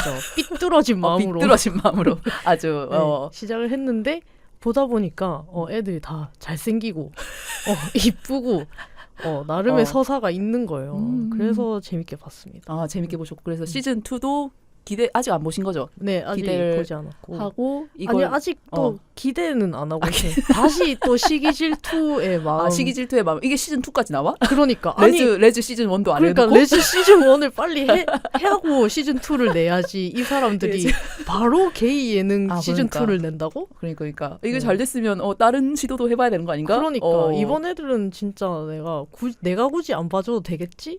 하는 마음으로 또 보겠죠. 하지만 또 재밌게 보겠다. 네. 그리고 또 방송 주제로 다룰 수도 있다. 네, 저도 한번 찾아보겠습니다. 웨이브? 네, 웨이브 볼 수 있죠. 네. 제가 웨이브를 토요 미스테리 극장 때문에 결제를 해놨기 때문에 네, 찾아보도록 하겠습니다. 아니 그러니까 레즈비언판 환승연애는 언제 해주냐고. 그러니까 그래서 저는 이 최후 통첩을 처음 접하고 그런 기쁨이 사실 컸거든요. 그 주현님이 되게 자주 얘기했었잖아요. 레즈비언 그 연애 예능 나왔으면 좋겠다. 네. 아예 안 나오면 내가 만들기라도 했으면 좋겠다. 이런 식으로 얘기했잖아. 내가 어디 지원 사업 같은 걸 따가지고서라도 내가 만들고야 말겠다. 근데 참 이게 돈뿐만 아니라 여러 가지 리스크를 져야 되는. 그건 그렇죠. 근데 아무튼 그런 게 없었으니까 우리가 목말라 했던 거잖아요. 근데 그런 게 나왔으니까 그거 자체에 되게 기뻐하면서 봤단 말이죠. 근데 보면서 기빨려 했던 거랑은 별개로. 다 또 양키들만 나와서 이입이 안 되더라고요. 네. 이게 동양판, 이 한국 레즈비언들의 어떤 정서와 딱 맞는, 주파수가 맞는 그런 예능이 나와줬으면 좋겠는데. 그러니까 대한민국 전체에 잘생기고 이쁜 레즈비언들이 보고 싶은 거지, 미국의 레즈비언들을 보고 싶은 건 아니었단 말이죠, 저는. 한국인으로서는 좀 아쉬운 점이 있다, 그런 점에서. 네, 이렇게 해서 영영한 10년 이대로 안 나오면 지은님이 만들어 보시는 걸로. 네. 제가 스텝 참여 정도를 하겠습니다. 네. 그럼 다시 저희 그 최후 통첩 얘기로 좀 돌아와서, 그러니까 이게 광고 앞에 이제 막 얘기를 하는 걸 들어보셨다면 안 보신 분들도 아시겠지만 이게 진짜 엉망진창입니다. 엉망진창이고, 저는 이 쇼 자체가 이제 지금 전제하고 있는 것들이 일단 납득이 안 돼요. 그러니까 지금 이 경험을 통해 가지고 그러니까 다른 사람과 결혼해보는 그런 경험, 데이트해보는 경험을 3주 정도 해보고 내 기존 파트너랑 결혼해도 될지를 진단한다? 이거 자체가 진짜 좀 이상하지 않습니까? 이게 무슨 어떻게 이런 결과가 도출되는 것인지. 그러니까 사실 올바른 과정이 아니에요. 네. 그러니까 이게 되게 이상한 과정이고 여기서 자꾸 막 사람들이 성장하고 배워가려고 하는데 뭘 성장하고 뭘 배워간다는 건지 모르겠고 그냥 이런 신기한 체험 하고 돈 벌고 싶어서 나온 것 같고. 그러니까 그냥 인플루언서나 되자. 그냥. 그러니까 좀 유명해지고 싶어서 그냥 나와가지고 그냥 한 것 같고. 그래서 이런 체험을 해서 결국은 이 5커플이 처음에 등장을 해가지고 최후 통첩의 날이 오죠. 네. 그래서 이제 결말이 납니다. 이게 8, 9화에 걸쳐가지고 이제 각 커플들이 어떻게 결론을 내는지가 나오는데 그 결론부터 말씀을 드리자면 그 본편에서는 4커플이 이루어져요. 그러니까 5커플이 나왔는데 이 지도를 하고 나서 4커플이 그 기존 파트너의 청혼을 받아들이는 거, 역청혼을 하는 방식으로 기존 파트너의 청혼을 받아들이거든요. 그래서 결혼하기로 해. 얘네 여기서 약혼을 해버립니다. 9편쯤 가면은. 생각보다 많이 했네. 그러니까 난 사실 이거 보면서 이거 하나도 안 될 것 같은데. 난 한 2커플 될 거라 생각했는데. 한 커플도 살아남지 못할 것 같다는 생각을 했는데 네. 물론 이게 또 이제 그런 되게 세팅을 해놓잖아요. 네. 프로포즈를 위한 되게 아름다운 장소를 딱 세팅해놓고 그 거기서 이제 그 각자 또 차려입고 나오잖아요. 그래가지고 막 이 그동안 내가 어쩌고 저쩌고 했고 네가 어쩌고 저쩌고 했고 우리는 그래서 계속 함께 해야 돼 이런 식으로 얘기를 해가지고 되게 감동적인 모먼트를 만들어내면서 자연스럽게 이제 그 역 프로포즈를 이제 청혼을 처음에 받았던 사람이 청혼을 했던 사람한테 하고 거기에 이제 그 사람도 좋다고 해서 약혼을 해버려요. 그게 본편이고 본편 결말은 그래서 5커플 중에 4커플이 성사되고 한 커플이 그러니까 깨졌다는 얘기죠. 네. 한 커플이 누구였죠? 바네사 젠더입니다. 네. 이런. 그래서 다 전부 다 이제 청혼을 받았던 사람이 청혼을 기존에 했던 사람한테 역청혼을 하는 방식으로 이제 최후 통첩에 대한 답변을 주는데 그 젠더가 바네사한테 청혼을 해서 이 프로그램에 나오게 된 거란 말이죠. 그래서 바네사는 이 쇼를 통해서 젠더를 절대 놓쳐서는 안 된다는 생각이 점점 강해진 거야. 그래. 내가 젠더를 사랑하고 있었구나. 젠더랑 결혼하고 싶었구나. 결혼에 대해서 회의를 갖고 있는 인물이었는데 버네사는 이 과정 전체를 이제 경험하면서 결혼에 대해서 그렇게 되게 꽉 막힌 생각을 하고 있었던 건 나였던 것 같고 젠더와 함께 하고 싶다 이런 생각이 점점 커지는 게 보이고 나중에 막 열기구에서 정말 주접쇼를 다 떨지 않습니까? 그런 장면이 있어요. 열기구 타고 막 난리를 치는 장면이 있어요. 네, 막 편지 써와가지고 읽고 막 이런 장면이 있어요. 맞다. 기억하시죠? 그러니까 초반에 버네사의 캐릭터로서는 도저히 상상할 수 없는 정말 순애보적인 그 편지 내용도 진짜 얼토당토 안 했던 것 같은데 저는 그거 보면서 근데 그거 듣고 젠더가 하는 말이 이렇게까지 하는 게 너한테 정말 큰 변화란 걸 알고 있다고 그렇게 얘기를 하잖아. 그러니까 그 편지를 써온 행동마저도 이 모든 게 그렇게 생각까지 바뀌었다는 걸 얘기하고 한다는 모든 전체적인 부분에 그 변화에 감동은 하지만 젠더는 사실 욜리에게 욜라 빠져 있습니다. 네. 그러니까 그 바네사가 그 편지를 써와서 읽는다는 것 자체가 엄청난 변화인 거야. 그렇죠, 근데 그렇죠. 그 편지 내용은 내가 대단한 내가 마음을 고쳐 먹었습니다. 그러니까 너는 나를 계속 사랑해. 약간 이런 내용이었는데 약간 케이팝 옛날 재수없는 발라드 그런 가사들처럼 나 약간 반성하지만 이런 느낌. 그래도 바네사라는 인물 거기서 그려진 바네사가 지금까지 해온 언행들을 생각해봤을 때는 굉장한 발전이긴 하거든요. 굉장히 굽힌 축에 들어가는 굉장히 거죠. 진짜 완전 그랜저를 박은 거거든요. 이거는. 근데 젠더는 그 자리에서는 되게 또 막 좋아해요. 막 눈물 흘리고 노르르 하고 하는. 그래서 얘가 그래서 바네사가 만약에 결혼할 적은 받아줄까라고 생각을 했는데 욜리에게 생각보다 너무 빠져 있었던 것 같아요. 젠더가. 그래서 바네사가 청혼을 했는데 젠더가 안 한다고 합니다. 욜리한테 간다고 해버립니다. 그래서 그 커플만 깨지고 나머지는 기존 파트너와 어쨌든 약혼을 하는 결말이에요. 근데 여기서 제가 아까도 얘기했지만 마지막 에피소드가 리유니온 자리라고 했잖아요. 1년 뒤에 동창회를 하는. 그렇죠. 그 출연자들끼리 다 모여가지고 이제 후일담을 나누는. 그래서 뭐 지금 뭐 결혼을 했는지, 약혼을 했는데 결혼 계획은 그러면 뭐 날짜는 잡혔는지 뭐 이런 얘기들을 하러 나와요.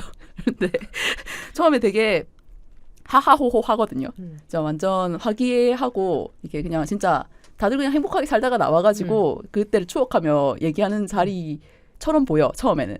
근데 점점 긴장감이 높아지고 한 커플 한 커플 물어보죠. 근황을 물어보는데 점점 살벌해지고 살벌하다는 말을 이건 진짜 보지 않은 분들에게 어떻게 설명해야 될지 모르겠어요. 진짜 살벌해지잖아요. 한 명 뛰쳐나가고 울면서 완전, 뛰쳐나가고. 그래서 그 본편에서 4커플이 맺어졌는데 리유니온 시점에는 2커플만 생존해 있어요. 밝혀지는 바로는. 네.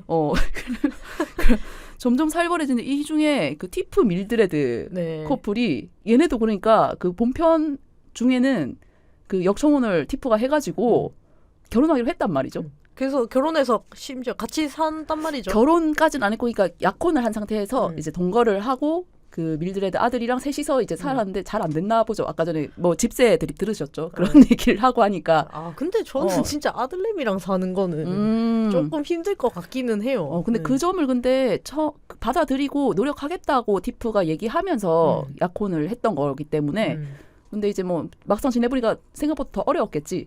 근데 또 아들내미랑 티프랑 싸웠다며. 그러니까 심각하게 싸웠고 그리고 무슨 일이 있었는지 모르겠는데 뭘 던지고 뭐 이런 걸 거쳐가지고 심하게 싸웠나 봐요. 밀드레드가 막 뭘 다 던지고 깨지고 그래서 티프가 경찰에 신고를 하고 체포를 그래서 당했다고 구금을 당하고 밀드레드가 자신의 집에서 난 체포를 당했다 이런 얘기를 하죠. 근데 그 체포된 때 그때 이제 빈집이었을 때 티프가 밀드레드의 집에서 맞아.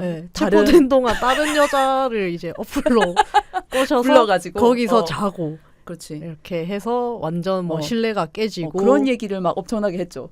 그래서 네가 네가 나쁜 년이니 내가 나쁜 년이니 그래서 하다가 티프가 티프는 또 감정적인 부치기 때문에 아니 밀드레드가 막 그 모든 사실을 폭로하니까 그게 다 사실만은 아니야 이러면서 뛰쳐나갑니다. 눈물을 또 이제 팡 쏟으면서 뛰쳐나가 버려요. 진짜 팡 쏟는다는 게 맞아. 진짜 펑 터지면서 이제 그냥 뛰쳐나가 버려. 그리고 착한 쌤이 또 따라 나갑니다. 그 가상 결혼에서 또 티프를 열심히 택해줬던 쌤이 쌤이 또 이제 따라 나가가지고 막 위로를 해주죠. 뭐 힘들면 안 들어와도 된다. 그렇지. 뭐 그렇게 해서 달래주고 집에 잘 보내고 그리고 완전 쌍막해진 스튜디오에 돌아와서 나머지 방송을 진행하는데 그러니까. 다들 얼어 있습니다. 거기서 난 오지 표정이 제일 웃겼어. 오지가 계속 막 경악을 금치 못하는 표정으로. 오지도 지금 나가고 싶은데 티프가 먼저 나가서 그 와중에 그렇게 해서 이제 티프가 그 밀드레드와의 그 말싸움 끝에 그렇게 뛰쳐나가 버리잖아요. 그러고 나서 그 오지가 한마디 하자 밀드레드한테. 왜냐면 밀드레드랑 자신도 이제 가상 결혼을 해봤잖아요. 그래서 저도 이제 밀드레드랑 살 때가 생각이 나는데 밀드레드가 좀 몰아붙이긴 한다. 뭐 이런 식으로 얘기를 해. 그래서 그 얘기를 왜 또 저기서 하고 있지? 이런 생각이 분위기 더 나빠지게. 정말. 아무튼 그래서 4커플 중 2커플만 생존한다는 것이 리유니온에서 밝혀지는데 그럼 또 무슨 커플이 헤어졌죠? 지금 티프 밀드레드 헤어지고 멜이랑 욜리가 헤어졌죠. 멜 욜리는 그 이후에 약혼하고 무슨 여행을 갔는데 여행 가서 멜이 먼저 짐 싸서 가버렸다? 뭐 그런 식으로 얘기를 하던데. 그 뭐지? 젠더랑 연락을 하고 욜리랑 연락을 하는데 둘이서 같이 하와이 갈 계획을 맞아. 짠 게 뭐 들켜가지고 뭐 싸워서 뭐 헤어졌다. 아무튼 참 불안했는데 그렇게 됐더라고요. 그럼 멜은 훨씬 더 좋은 여자 만날 수 있습니다. 그러니까 멜이 왜 그렇게까지 근데 사실 멜은 진짜 최선을 다했기 때문에 더 미련이 없어 보여서 그 점에서는 후련했어요. 왜냐면 본편에서는 되게 사실 멜이 엄청 자기도 막 혼란스러운 와중에 엄청 노력하잖아. 욜리랑 그래 뭐 어떻게 네가 젠더를 선택해도 나는 너다 이런 식으로 그쵸, 얘기하면서 아직까지는 사랑하니까. 그랬는데 이제 완전 질려버린 거지. 그 이후의 행보에서도. 완전 안 받아주던데요. 그 리유니온에서 완전 싫어하던데. 완전 새 출발 결심한 표정을 하고 있고. 그리고 전 진짜 신기하다고 느꼈던 게 젠더가 처음에 바네사랑 커플이었을 때는 둘 다 완전 훈녀 커플이었거든요. 둘 다 완전 예쁘장하고 잘생쁨 이런 느낌이었는데 젠더가 욜리랑 사랑에 빠지자마자 욜리랑 닮아 가더라고요. 그거 혹시 느끼셨어요? 저 개인적으로 느끼지 못했는데 약간 그 관계에 맞는 표정을 하게 된 건 있었던 것 같아요. 네, 그래서 욜리의 표정을 쓰기 시작하더라고 젠더가 얼굴 근육들이 그래서 약간 이제 그 뭐라 해야 될까 그 양다리 를 걸치면은 에너지 소모가 심하고 사람이 좀 수척해져요. 약간 그런 것도 있고 기운이 빠져 보였다. 욜리랑 그림체가 비슷해진 거야. 그게 진짜 소름 돋더라고요. 아 진짜 사랑하나 보다. 네, 그래서 마지막에 그 동창회 날 젠더는 완전 너갱이 나간 사람 있잖아요. 껍데기만 앉아 있더라고. 약간 진짜 AI가 굉장히 고도화된 그런 느낌으로 완전 그냥 부치 AI였어. 진짜 말하는 것도 약간 로봇처럼 얘기하고. 그냥 너갱이가 나와가지고 사람이. 그래서 결국 멜이래. 젠더랑 욜리가 그 뒤에도 그렇게 자꾸 썸을 타면서. 결국 멜과 욜리의 관계도 깨어져서 그 둘이 만나나 했는데 또 그것도 아니었어. 아, 네. 젠더랑 욜리도 헤어진. 네네네. 둘이 그냥 뭐 코첼라 가서 음악 듣고 그냥 뭐 좀 재밌게 지내다가 헤어졌대요. 그러니까 사귄 것도 아니고 그냥 썸만 타다가 끝난 건데 그러니까 이 프로그램이 조성한 어떤 환경에 취했던 거지. 그치. 그랬던 것 같고 실제로 진짜 막 세기의 사랑하는 것처럼 안에서는 막 온갖 진짜 난리 부르스를 쳤지만 그런 건 아니었던 거죠. 맞아요. 그래서 결과적으로 살아남은 커플이 렉시, 레이, 그리고 오지랑 샘 요렇게인데 근데 이게 또 끝나요. 그래서 하하호호 그러면 두 분은 뭐 행복하게 사시기 바랍니다. 네, 뭐 청첩장 보내주세요. 네네. 가면 초대해 주세요. 제가 화동을 할게요. 말은 얘기를 해요. 그런데 막 그렇게 끝났는데 마지막에 맨 마지막에 새까만 그 화면에 자막이 올라오죠. 네. 렉시와 레이는 이 촬영 후 파혼했다.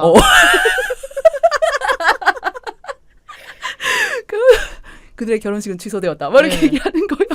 그때 분명 렉시 맞을 거야. 렉시가 자기 엄마가 이제 날짜를 잡았고 막 이런 얘기를 했었거든요. 완전 진짜 결혼 직전인 것처럼 얘기했었어. 마지막 장면이 심지어 그 까만 화면 직전의 장면이 렉시가 렉시가 이제 레이를 껴안으면서 뭐 이마에 뽀뽀하면 이렇게 하면서 끝나는 장면인데 그 뒤에 파혼하는 파혼 결론. 파혼했다. 이러면서 결국 살아남은 게 오지 샘밖에 없다는 건데 나는 사실 오지 샘도 그러니까 이 결말에는 잘 됐을까? 이게 그들의 그 진짜 최후 결정되는 순간은 이 넷플릭스 방송이 나간 이후일 거란 말이죠. 왜냐하면 이걸로 가족들한테 커밍아웃을 하고 결혼 발표를 할 거라고 했으니까. 아니 사실 근데 결혼 이후에도 우리가 결코 안심할 수가 없습니다. 그렇죠. 레즈비언 커플들이 식을 올리고 나서도 헤어지는 경우가 얼마나 많은지 아십니까? 그렇죠. 헤테로들도 마찬가지고. 네. 근데 여기서는 일단 그래 결혼을 했냐 안 했냐 갔다 오기라도 했냐 안 했냐 이거 아닙니까? 샘과 오지는 진짜 불안불안하다. 그래서 최종도 최종이 아닌 느낌으로 아주 찝찝하게 끝납니다. 이후는 또 어떻게 될 거야 이렇게 되는 느낌으로 끝나는데 혹시 주현님은 이 쇼를 보시면서 그 뭐 혹시 이입하셨던 인물이 있나요? 그러니까 완전 전체 쇼를 통틀어서 이입하진 않더라도 어떤 순간순간에 제 기분은 이해가 된다. 제가 왜 저러는지 너무했다 이런 거. 아까 전에 약간 밀드레드가 몰아붙일 때 본인도 좀 나가고 싶다고 네. 밀드레드 같은 사람 너무 피곤할 것 같아요. 그런 사람이랑은 못 살 것 같고. 그래도 저는 그날 밤에는 돌아올 것 같습니다. 나가서 산책 좀 하고 나가서 생각을 해봤는데 뭐 우리 앞으로는 뭐 이렇게 서로 지킬 건 지켜서 합시다. 그러고 맛있는 거 같이 먹으면서 기분 풀고. 그러니까 뭐 우리 정말 안 맞는 거 우리 서로 알고 있지만은 그래도 3주 동안 같이 살기로 했으니까 뭐 어떻게든 그냥 잘 서로 안 건드리고 잘 살아봅시다. 요 정도까지는 했을 것 같아. 근데 이제 막 2차례, 3차례 가방 메고 나가는 걸 보고 이거는 아니다. 저거는 결혼하면 안 되는 사람 아닌가라는 생각을 했었죠. 확실히.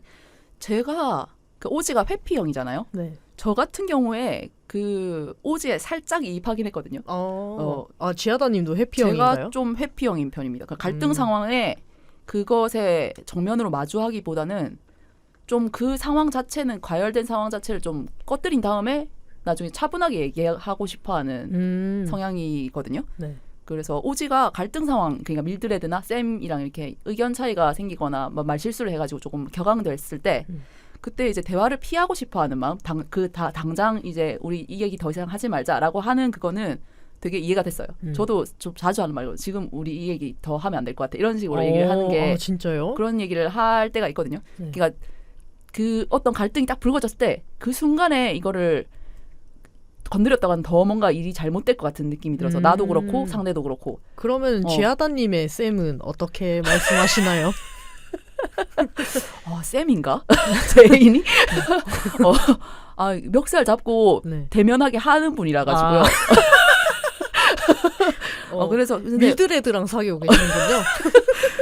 오지가 그래서 그렇게 갈등 상황을 피하려고 하는 거에는 되게 이해가 어느 정도 됐는데 근데 지우님도 말씀하셨지만은 계속 짐을 싸서 그냥 나가버리고 뭐 이후에도 사실 그때 그 갈등 상황에 대해서 다시 언급하고 싶지 않아요. 영원히 피해버리고 싶어 한단 말이죠. 네. 불가능한 부분인데도 그 부분에 대해서 저거는 아니다. 쌤 헤어져 이런 느낌이었지. 그래서 저는 그때 잠깐 오지한테 이입한 점이 있기는 한 것 같습니다. 저렇게는 되지 말자라는 다짐을 하였고요. 그럼 만약에 지하다님이 요 중에 나온 사람들이랑 한 명이랑 그렇게 가상 결혼을 해봐야 된다 하면 누구랑 하시겠습니까? 진짜 아무랑도 하기 싫다. 진짜 아무랑도 하기 싫다. 그러고 싶지 않은데 굳이 3주간 여기 있는 누군가와 동거해라 하면은 전 쌤이랑 살래요. 진짜요? 네. 쌤이랑은 그냥 평범하게 잘 지내다가 끝날 수 있을 것 같아요. 네. 나머지랑은 제가 어느 한쪽이 큰 소리 안 내고 끝날 수 있을지 잘 모르겠어요. 저도 쌤이랑은 약간 밤에 도란도란 같이 얘기 나누고 잘 자 이렇게 하고 둘 다 같이 잘 자고 그냥 이렇게 평화롭게 잘 보낼 수 있을 것 같긴 해요. 쌤한테도 좋을 것 같아. 여기 있는 다른 사람 만나는 거보다 나를 만나게 되는 거. 여기 있는 누군가를 만나는 거다. 서로에게 좀 안전한 선택이 아닐까. 주연님은 있으세요? 저는 처음에 쌤이라는 선택지를 얘기하기 전에는 멜이랑은 같이 멜도 괜찮죠. 네, 잘 지낼 수 있을 것 같다. 그거는 부치 우정 아닙니까? 그쵸, 부치 우정이고 멜도 나를 그렇게 생각할 거니까 되게 편할 것 같아요. 같이 농구하러 갈 것 같아. 같이 농구하고 같이 같이 샤워하고. 근데 형제 아닙니까? 안 자는 결혼 체험 아니고 형제 체험 아니야. 둘이 안고 자도 그럴 일은 없는. 약간 그냥 난방 비아끼기 위해서 안고 자는 그런 느낌으로. 그냥 이제 잘생긴 멜 얼굴 감상하면서 야, 니 진짜 잘생겼다. 야, 니 머리 진짜 잘하. 야, 니 압박 브라자 어디서 샀는데 뭐 이런 거 있잖아요. 그런 거 하다가 야, 우리는 진짜 친구 아이가, 진짜 여자 아이가 이러고 이제 딱 잘 헤어질 것 같아. 이래서 우리가 이런 프로그램에 출연할 수 없다는 거죠. 가끔씩 그리고 전화해서 같이 술 먹고 뭐 이런 거 잘 할 것 같습니다. 같이 여자 만나러 가고 네. 같이 뭐 클럽이나 바 가고 이럴 것 같은. 네, 그러면 정말 다시 얘기를 하면서 되짚어봐도 정말 이상한 프로그램이네요. 정말 그래도 저는 되게 재밌게 지루하진 않게 본 것 같아요. 전 너무 괴로워서 사실 중간중간 끊어서 봤습니다. 약간 숨 돌리고 오고 담배 네. 피러 가고 이런 식으로. 그랬구나. 네, 며칠간 잊고 지내다가 다시 또 잘 보고 이런 식으로 했습니다. 이 쇼를 보면 저는 진짜 결혼이 대체 뭘까? 여기서 티프가 약간 초반에 이제 출연진들 다 모인 자리에서 하는 얘기 중에도 나오는데 그 자신은 결혼에 대해서 생각해 본 적이 없다. 왜냐하면 법제화가 되지 않았기 때문에 합법적인 어떤 그런 절차가 아니었기 때문에 결혼을 한다는 선택지 자체를 생각해 본 적이 없다. 그런 얘기를 하는데 되게 공감을 했거든요.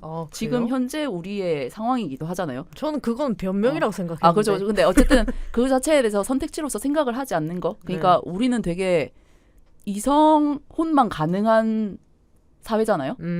그래서 결혼을 한다면 결혼이라고 했을 때 상대가 남자인 것만 떠오르지 여자인 게 어릴 때는 안 떠올랐던 것 같아요. 그러니까 여자랑도 결혼할 수 있어 라는 생각 자체를 못했기 때문에 그래서 결혼 안 해 라는 방향으로 갔던 것 같거든요. 상대가 결혼을 한다면 상대는 남자가 되는 건데 그러면 난 남자랑 별로 그렇게 결혼하고 싶지 않은데 그러면 결혼을 안 하는 방향 이런 식으로 생각해서 결혼이라는 선택지 자체를 저는 되게 어릴 때부터 제 삶에서 지워버리고 생각 자체를 안 했던 게 있어서 그 말에 되게 공감을 했거든요.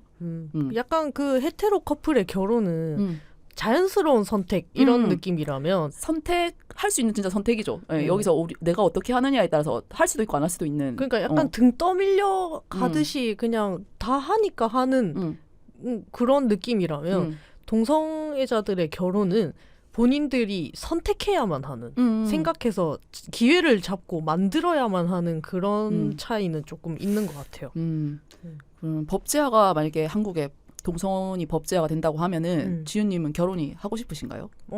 네, 저는 사실 하고 싶은 쪽입니다. 최후 통첩을 좀 하실 것 같은 스타일인가요? 받을 것 같은 스타일인가요? 근데 저는 약간 반반인 게 제가 멜이랑 약간 비슷한 것 같아요. 아. 그러니까 멜도 얘기하는 거 들어보면은 결혼은 하고 싶어. 근데 나는 아직 준비가 안 됐어. 경제적으로. 맞아. 이렇게 얘기를 한단 말이에요. 저도 그 말에 되게 동의했어요. 네, 그러니까 결혼이라고 하면은 진짜 서로의 삶을 서로 기대면서 책임질 수 있어야 책임지면서 되는데. 살 준비가 되었어야 하는 건데 솔직히 지금 내 한 몸 건사하기도 힘든데 우리 뭐 합친다고? 이거는 조금 뭐랄까 끝이 정해져 있는 그러니까 힘들어지는 선택이 아닐까 하는 생각 때문에 망설여지게 되는 그런 부분도 있다면 사실 저는 뭐 동성혼이 법제화가 되든 안 되든 결혼은 꼭 하고 싶다. 어떤 그런 제반 조건이 갖춰지면은 하고 싶은 바다. 하고 싶다. 그러니까 제반 조건이 갖춰지든 그러니까 그 경제력을 갖추든 그러면 이제 법제화랑 상관없이 그냥 뭐 세레모니라도 할 것이다. 네, 그런 거죠. 세레모니도 진짜 뭐 야외 결혼식 뭐 이런 특별한 뭐 퀴어 축제 이런 거 말고 뭐 특별하지 않은 결혼식 이런데 완전 퀴어 퍼레이드처럼 하는 그런 결혼식 말고 그냥 웨딩홀에서 완전 공장식 결혼. 네, 공장식 30분마다 돌아가는. 네. 그러고 다 같이 그냥 뷔페 가서 밥 먹고 그런 결혼을 한번 오히려 하고 이게 싶습니다. 전복적이라는 게 굉장히 아이러니한. 그렇죠. 그러면 거기서 이제 나한테 웨딩 드레스를 입혀도 난 입을 것 같아. 신부가 둘이면 좋아한다는 네. 얘기를 듣긴 했습니다. 뭐 근데 제 애인이 수트를 입을 수도 있죠. 네. 보고 싶다. 약간 황정민 결혼할 때 사진처럼. 황정민 결혼할 때 사진은 어떤 건데요? 황정민이 드레스 입고 진짜? 아내분이 수트 입었잖아요. 진짜 자기 식에서? 진짜. 그래서 왜 그랬대? 그거 사진 한번 찾아보세요. 네, 찾아보겠습니다. 네. 진짜 웃겨. 완전 술톤인데 순백의 웨딩 드레스를 입어서 진짜 웃겨. 잘 포장된 홍당무 같은 느낌으로. 네. 그래서 흥미롭네요. 저는 조금 전에도 말씀드렸지만은 결혼 자체에 대해서 생각을 안 하는 게 디폴트였기 때문에 근데 제 애인이 결혼에 대해서 욕심이 있어요. 굉장히 또 강경하시지 않나요? 굉장히 결혼을 그래서 최후 통첩 저는 받을 것 같고요. 법제화가 된다고 하면 법제화 된다고 하면 코리아판 이제 최후 통첩에 제가 출연하게 될 것 같고 최후 통첩에 출연하거나 아니면 법제화 된 날에 바로 이제 혼인신고 하러 멱살 잡혀서 같이 가거나 거부권은 없는. 네. 근데 저도 그 결혼 자체에 대해서 이제 그 이성혼에 대한 그게 결혼의 상으로서 존재했기 때문에 그거에 대해 회의적이고 별로 내가 원하는 바가 아니라고 생각했던 건데 그 결혼 자체가 제가 원하는지 안 원하는지를 한 번도 생각을 그렇게 고려를 안 해본 거예요. 동성혼이 가능하다고 하면은. 그래서 최근에 이게 애인이 한 번씩 그런 얘기 꺼낼 때마다 좀 생각을 해보게 됐어요. 전과는 다른 이제 관점에서 안 할 이유도 없지 않긴 하지 않나. 그런 식으로. 근데 지은님이 말씀했던 것처럼 그 어떤 경제적인 조건? 그게 엄청 진짜 완전 안정적이고 완전 부가 넘치고 이런 조건이 아니더라도 둘이서 어떤 가정을 이루고 서로 이제 경제적으로 책임을 질 수 있어야 된다고 생각을 해서 어떤 법적인 이제 파트너 관계가 된다고 하면은 그런 부분은 확실히 갖춰놓고 하고 싶은 마음은 있어요. 그래서 저도 메리 그런 얘기할 때 동의를 했고 그래서 막 그 나중에 그 욜리가 젠더 경제력 얘기하면서 너 저축하고 있어? 막 얘기하잖아. 그런 너무 가슴 아픈 이야기를 그러니까 하지 말라고. 그거 하는 거 들으면서 정말 마음이 찢어지는 것 같더라고. 내가 다. 진짜 내 마음도 찢어졌다 진짜. 그리고 또 저는 최후 통첩을 보면서 또 되게 놀랐던 게 그 뭐 결혼 얘기도 되게 자연스럽게 하지만은 자녀를 낳을 거냐라는 얘기를 또 하잖아요. 저도 그거에 굉장히 놀랐어요. 결혼을 하고 싶어하는 사람들 결혼을 지금은 안 하고 싶은 사람들도 자녀는 갖고 싶어 하는 그런 욕망을 드러내잖아요. 근데 저도 비슷해요. 아 진짜? 네, 저는 재반 요건이 갖춰지면은 애 둘이 낳고 싶어요. 우와. 남자 하나, 여자 하나. 굉장히 정상 가족인데요. 그게 무슨 아빠, 정상? 아빠, 엄마. 완전 비정상 가족이지. 그래서 남자 굉장히 그 한국의 스테레오타입 핵가족 아닙니까? 그래서 뭐 남자애가 여자 좋아한다 하면은 그것도 이해해줄 것 같은데 이성애도 이해하는 아량이 근데 있는 우리 딸아이가 남자를 좋아한다 하면은 약간 어떻게 애야 그거는 좀 그렇지 않니 동성애를 해야 되지 않겠니 이렇게 할 이제 것 그러면 그 이성애 퍼레이드 나가는 거지 그 친구는. 아빠 이게 나예요 이러면서 이성애도 사랑이 있다 러브 윈스 이렇게 그러니까. 엄마 저를 이해해 주세요. 엄마 커밍아웃하고 저희 엄마들은 저를 이해 못하겠지만 엄마 저는 남자애한테도 끌림을 느끼는 것 같아요 이렇게 이것은 자연스러운 것이에요 이렇게 그럴 수 있겠죠. 그러면은 지은님은 하고 싶은 쪽이라고 했잖아요. 결혼도 그렇고 아이도 가능하면 갖고 싶은 쪽이라고 하셨는데 그런 게 어떤 미래상이 다를 경우에 파트너가 뭐 지금 애인분이나 이렇게 만약에 지윤님이 결혼하고 싶어서 청혼했는데 나는 지금은 이라든가 결혼 자체에 대해서 회의적인 생각을 하실 수도 있잖아요. 실제로는 그렇죠. 어떠실지 모르겠지만 아무튼 그렇게 될 경우에 그 최후 통첩 데리고 나가실 건지. 아니 뭐 그렇게 극단적인 선택은 그러니까 이게 극단적인 선택이라니까. 그거 왜냐면 뭐 난자 올려놓고 기다리면 되지. 이런 체험을 할 기회가 생겨도 딱히 해보진 않겠다. 저도 그냥 남의 거 지켜보는 걸로 족합니다. 이걸로도 이미 좀 넘쳤어요. 그러니까 사실 뭐 헤어지고 싶은 사람이 최후 통첩 나가는 거라고 생각합니다. 헤어질 빌미를 만들러. 그렇죠. 뭐 그리고 또 좀 유명세를 타고 싶다 이런. 저도 사람. 조금 그런 생각을 했었기 때문에 그 본편에서 내 커플이나 성사되는 걸 보면서 되게 의외라고 생각했던 것 같아요. 다들 이 꼬라지를 다 경험하고도 상대방이 결혼을 하겠다고 라는 생각이 들어가지고. 그러니까 사실 이거는 유명세가 아니라 그 뭐라 그러죠? 망신세. 망신살이지 그냥 망신살이. 이거는 진짜 글로벌 망신살이죠. 이건 진짜. 지금 거기 나온 출연진들은 한국에서 우리가 그걸 보고 자기네들이 그렇게 하는 걸 보고 이렇게 얘기를 방송을 내보내고 있다는 걸 알까요? 그러니까 다들 사주가 궁금하다. 우리나라는 그 환승연애 이런 거 나오면 MBTI랑 사주 뭐 살풀이 이런 거 해주잖아요. 그런 봐요 그런 거를? 그런 게 제가 관심이 있어서 그런지 알고리즘에 인스타그램에 떠요. 누가 또 그쪽에 전문가 분들이 또 분석을 해서 올리시나 보네. 네, 그러니까 사람들이 이제 그 환승연애에서 그 사람들 어떤 캐릭터였는지를 아니까 이 사람의 사주에 뭐 망신살이 있어서 이 사람은 여기서 이런 행동을 했고 뭐 이 사람은 어디에 끼가 많아서 뭐 방송 쪽에서 뭐 이런 게 있어요. 야, 이게 한국식 K 개해. 그러니까 그 사람들 그 이번에 최후 통첩 나온 사람들 사주를 한번 봐야겠네. 근데 그렇게까지 뭔가 구체적인 어떤 생년월일씨가 안 나서 보면은 바네사는 망신살이 있어. 젠더랑 윤리도 망신살이 있을 것이다. 그래서 전원 다 망신살이 있을 것 같아. 없으면 더 놀라울 것 같아. 네. 그럼 오늘 이렇게 최후 통첩에 대해서 제가 예상했던 것보다 더 길게 많은 얘기를 한 것 같아요.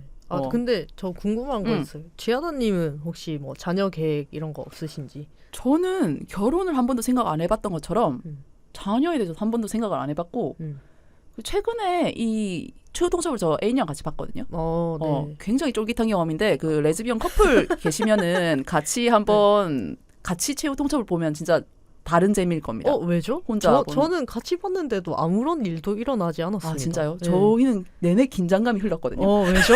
너무 궁금해. 결혼에 대한 어떤 그 관계에서 이제 벌어지는 어떤 갈등 말고 결혼 자체에 대한 생각에 대해서 이제 출연진들이 얘기할 때 저는 A한테 이제 저 말이 맞지라고 생각하는데 옆에 A는 B한테 이 말이 맞지라고 하면서 이제 약간 그 다른 게 이제 중간중간에 이제 우리가 한 마디씩 언급하는 거기에 녹아들고 그렇게 생각하는구나 이러면서 서로 이제 약간 이렇게 눈치 보면서 싸해줘. 그래서 주로 맥주를 마시면서 봤습니다.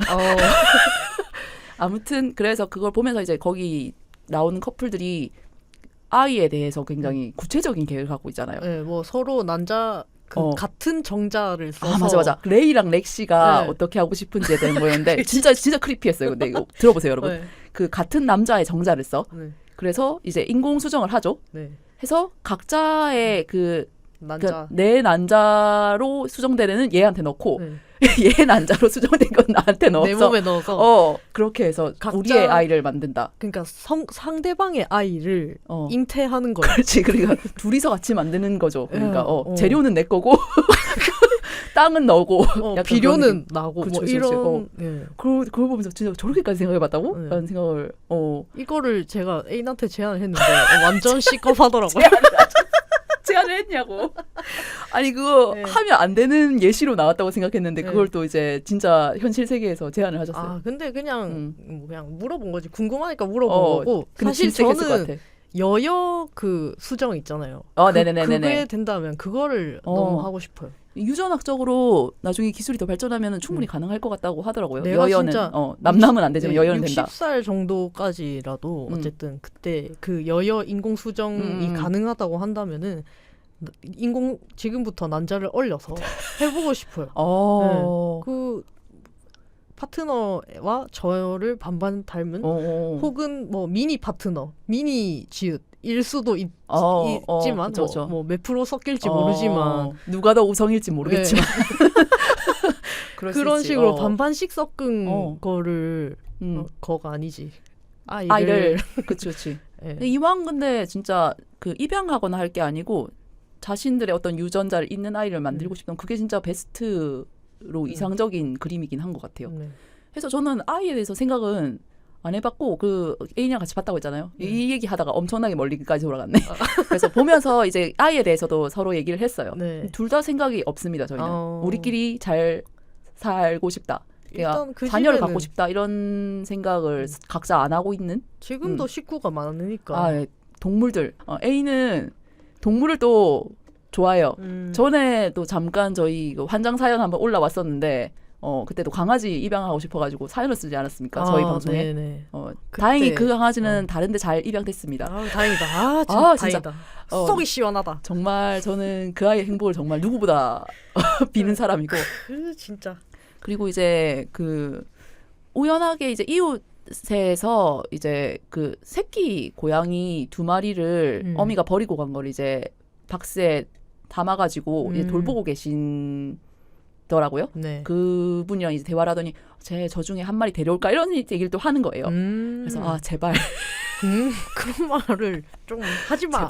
제발 이러면서 아무튼 동물을 근데 저도 좋아하기 때문에 그 충분히 책임질 수 있는 범위 안에서는 동물과 함께 살아가는 삶은 저도 찬성하는 바이고. 네, 근데 아이에 대해서는 둘 다 없어도 되잖아. 굳이 이런 느낌이기 때문에 이 점에서는 그래도 합의를 봤다는 점이 안심 포인트랄까?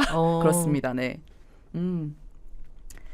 그러면 오늘 이렇게 최후 통첩 얘기 길게 해봤는데 네. 저희가 이제 일말의 퀴어를 안 했잖아요. 지난번이랑 이번이. 그러네요. 까먹은 게 아니고 사실 의도적이었어요. 왜냐하면 우리가 일말의 퀴어로 가볍게 코너로 얘기하는 게 아니라 다루지 않고 이렇게 길게 메인으로 다룰 거였기 때문에 네. 그래서 찍점을 한번 여기 매겨볼까 합니다. 찍점이란 저희가 이제 일마리 퀴어에서 소개하는 콘텐츠에 저희의 이제 어떤 평점 같은 것이죠. 네. 저 먼저 할래요. 5찍 만점에 3.5찍. 또 이제 소수점이 더 많네. 3.5찍. 네. 너무 그냥 뭐 한 힘들었어. 볼만은 하다. 그러니까 이게 역사적인 사건이기는 합니다. 역사적인 사건. 아주 기념비적인 사건이긴 합니다. 레즈비언 커플들의 리얼리티 예능이고 그렇기는 하나 너무나 고통스럽고 미국 버전이고 그리고 사실은 우리가 그 레즈비언 프로그램을 구성할 때 팸과 부치 혹은 그 구성이 중요한 것처럼 여기서 뭐 흑인 커플, 백인 인종 다양성, 문화 다양성을 이렇게 다 고려해서 한 커플씩 넣어놨는데 나중엔 결국 그거를 다 이제 쪼개가지고 재구성하게 하잖아요. 근데 그게 약간 패착이었지 않나. 오히려 그렇게 용광로에 넣어버리는 것이. 네, 그러니까 다양성 대명사들 다양성의 주자. 저 흑인 대표입니다. 네, 맡고 있습니다. 네, 저 동양인 맡고 있습니다. 이런 사람들을 아예 한 커플씩 데려와서 조금 약간 인위적인 그런 쿼터제를 적용했던 게 부자연스러웠다. 그래서 오히려 선택에 있어서는 다양성이 떨어지지 않았나. 그래서 뭐 그런 식으로 이제 서로 선택하게 하려면은 뭐 10커플을 하던가 풀을 이렇게 크게 해가지고 좀 더 다양하게 그렇게 하던가 뭐 아무튼 뭐 일단은 좀 그래 기념비적인 프로그램이나 의미는 있으나 굉장히 고통스러웠기 때문에 3.5찍 드리겠습니다. 네. 저는 5찍 만점에 3찍 드리겠습니다. 저보다 낫군요. 아니 저보다 재밌게 보신 것 같더만. 의미는 있고 그래 시작하면은 끝까지 보게 되긴 했는데요. 저는. 근데 이제 주변 친구들 저의 실친들에게 이거를 적극적으로 보라고 하고 싶냐? 그렇게 생각하면 전혀 아니라서 시간 나면 봐라. 이런 정도. 여러분도 혹시 오늘 방송을 듣고 뭐 보고 싶은 마음이 들었다면 뭐 다행이라고 해야 할지 말리고 싶다고 해야 할지. 근데 이걸 만약에 안 보신 상태로 우리 방송을 듣고 다시 보셨다고 하면은 저희 방송이 더 재밌을 거예요. 이후에. 보고 오면 더 재밌어지긴 하고 저희 방송 재미를 위해서 보고 오는 건 괜찮은데. 근데 저는 그냥 안 봐도 된다. 뭐 저도 그렇게 생각합니다. 안 봐도 우리네 인생은 굴러가기 때문에 뭐 굳이 그걸 경험할 필요까지는 없다. 근데 뭐 나는 이걸 역사적인 사건에 참여하고 싶다. 함께하고 싶다. 거기에 의의가 크다. 이렇게 함께 하시면 끔찍해하는 그 라이브로 끔찍해하고 싶다. 이런 분들은 볼만하죠. 근데 그게 진짜 좀 잘못된 선택일 수도 있습니다. 진짜 그 레즈비언으로서 실천을 한다는 게 그 자체로 굉장히 버거워질 수도 있고 회의감이 들 수도 있고 할 수 있는 만큼만 합시다. 아무튼 그렇습니다. 본인 삶을 견인할 수 있는 정도까지만 감당할 수 있는 데까지만 보시라. 그러기를 추천드립니다. 네. 그러면은 정말 많은 얘기를 했는데 진짜 지친다 그만큼. 오늘 뭐 혹시 뭐 더 할 얘기 있으십니까? 없습니다. 집에 갑시다. 집에 갑시다.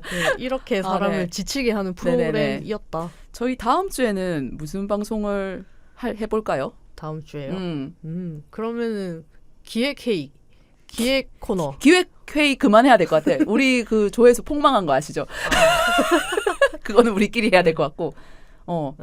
근데 진짜 신기하게 그 쥐들의 먹고사니즘이 청취율 1위. 그러니까 그거가 먹고사니즘이라는 어떤 키워드 때문에 그랬나 싶긴 한데. 그리고 2위가 부치인가? 그래요? 네. 그러고 2위, 3위가 지금 순서 헷갈리긴 하는데 그러고 게이들은 어디서 만나나? 굉장히 키워드가 딱딱딱 있는 것들이 그리고 잘 팔리네. 4위가 우리들은 어디서 만나나? 그거였는데 다음 주에는 뭘 해볼까요? 다음 주에는 제 생각으로는 저희가 이제 여러 가지 그 주제만 잡아놨던 것들이 있잖아요. 아이디어 노트에. 그 중에서 지금 계절에 맞는 기획은 남양 특집 아닐까? 왜냐면 지금 장마가 시작되고 날씨가 우중충하고 굉장히 뭐 을씨년스러워요. 여러 가지로. 그리고 이제 괴담의 계절 아니겠습니까, 여러분? 또 지하다님이 괴담을 좋아하시기 아주 좋아하기 때문에. 그래서 근데 이 괴담 방송을 우리식으로 어떻게 풀어나가면 좋을지에 대한 고민은 아직 좀 덜한 상태이기 때문에 뭐 이걸 할 수도 있고 안 할 수도 있습니다. 뭐 아무튼 기대하시라. 네. 어쨌든 다음 주도 돌아온다.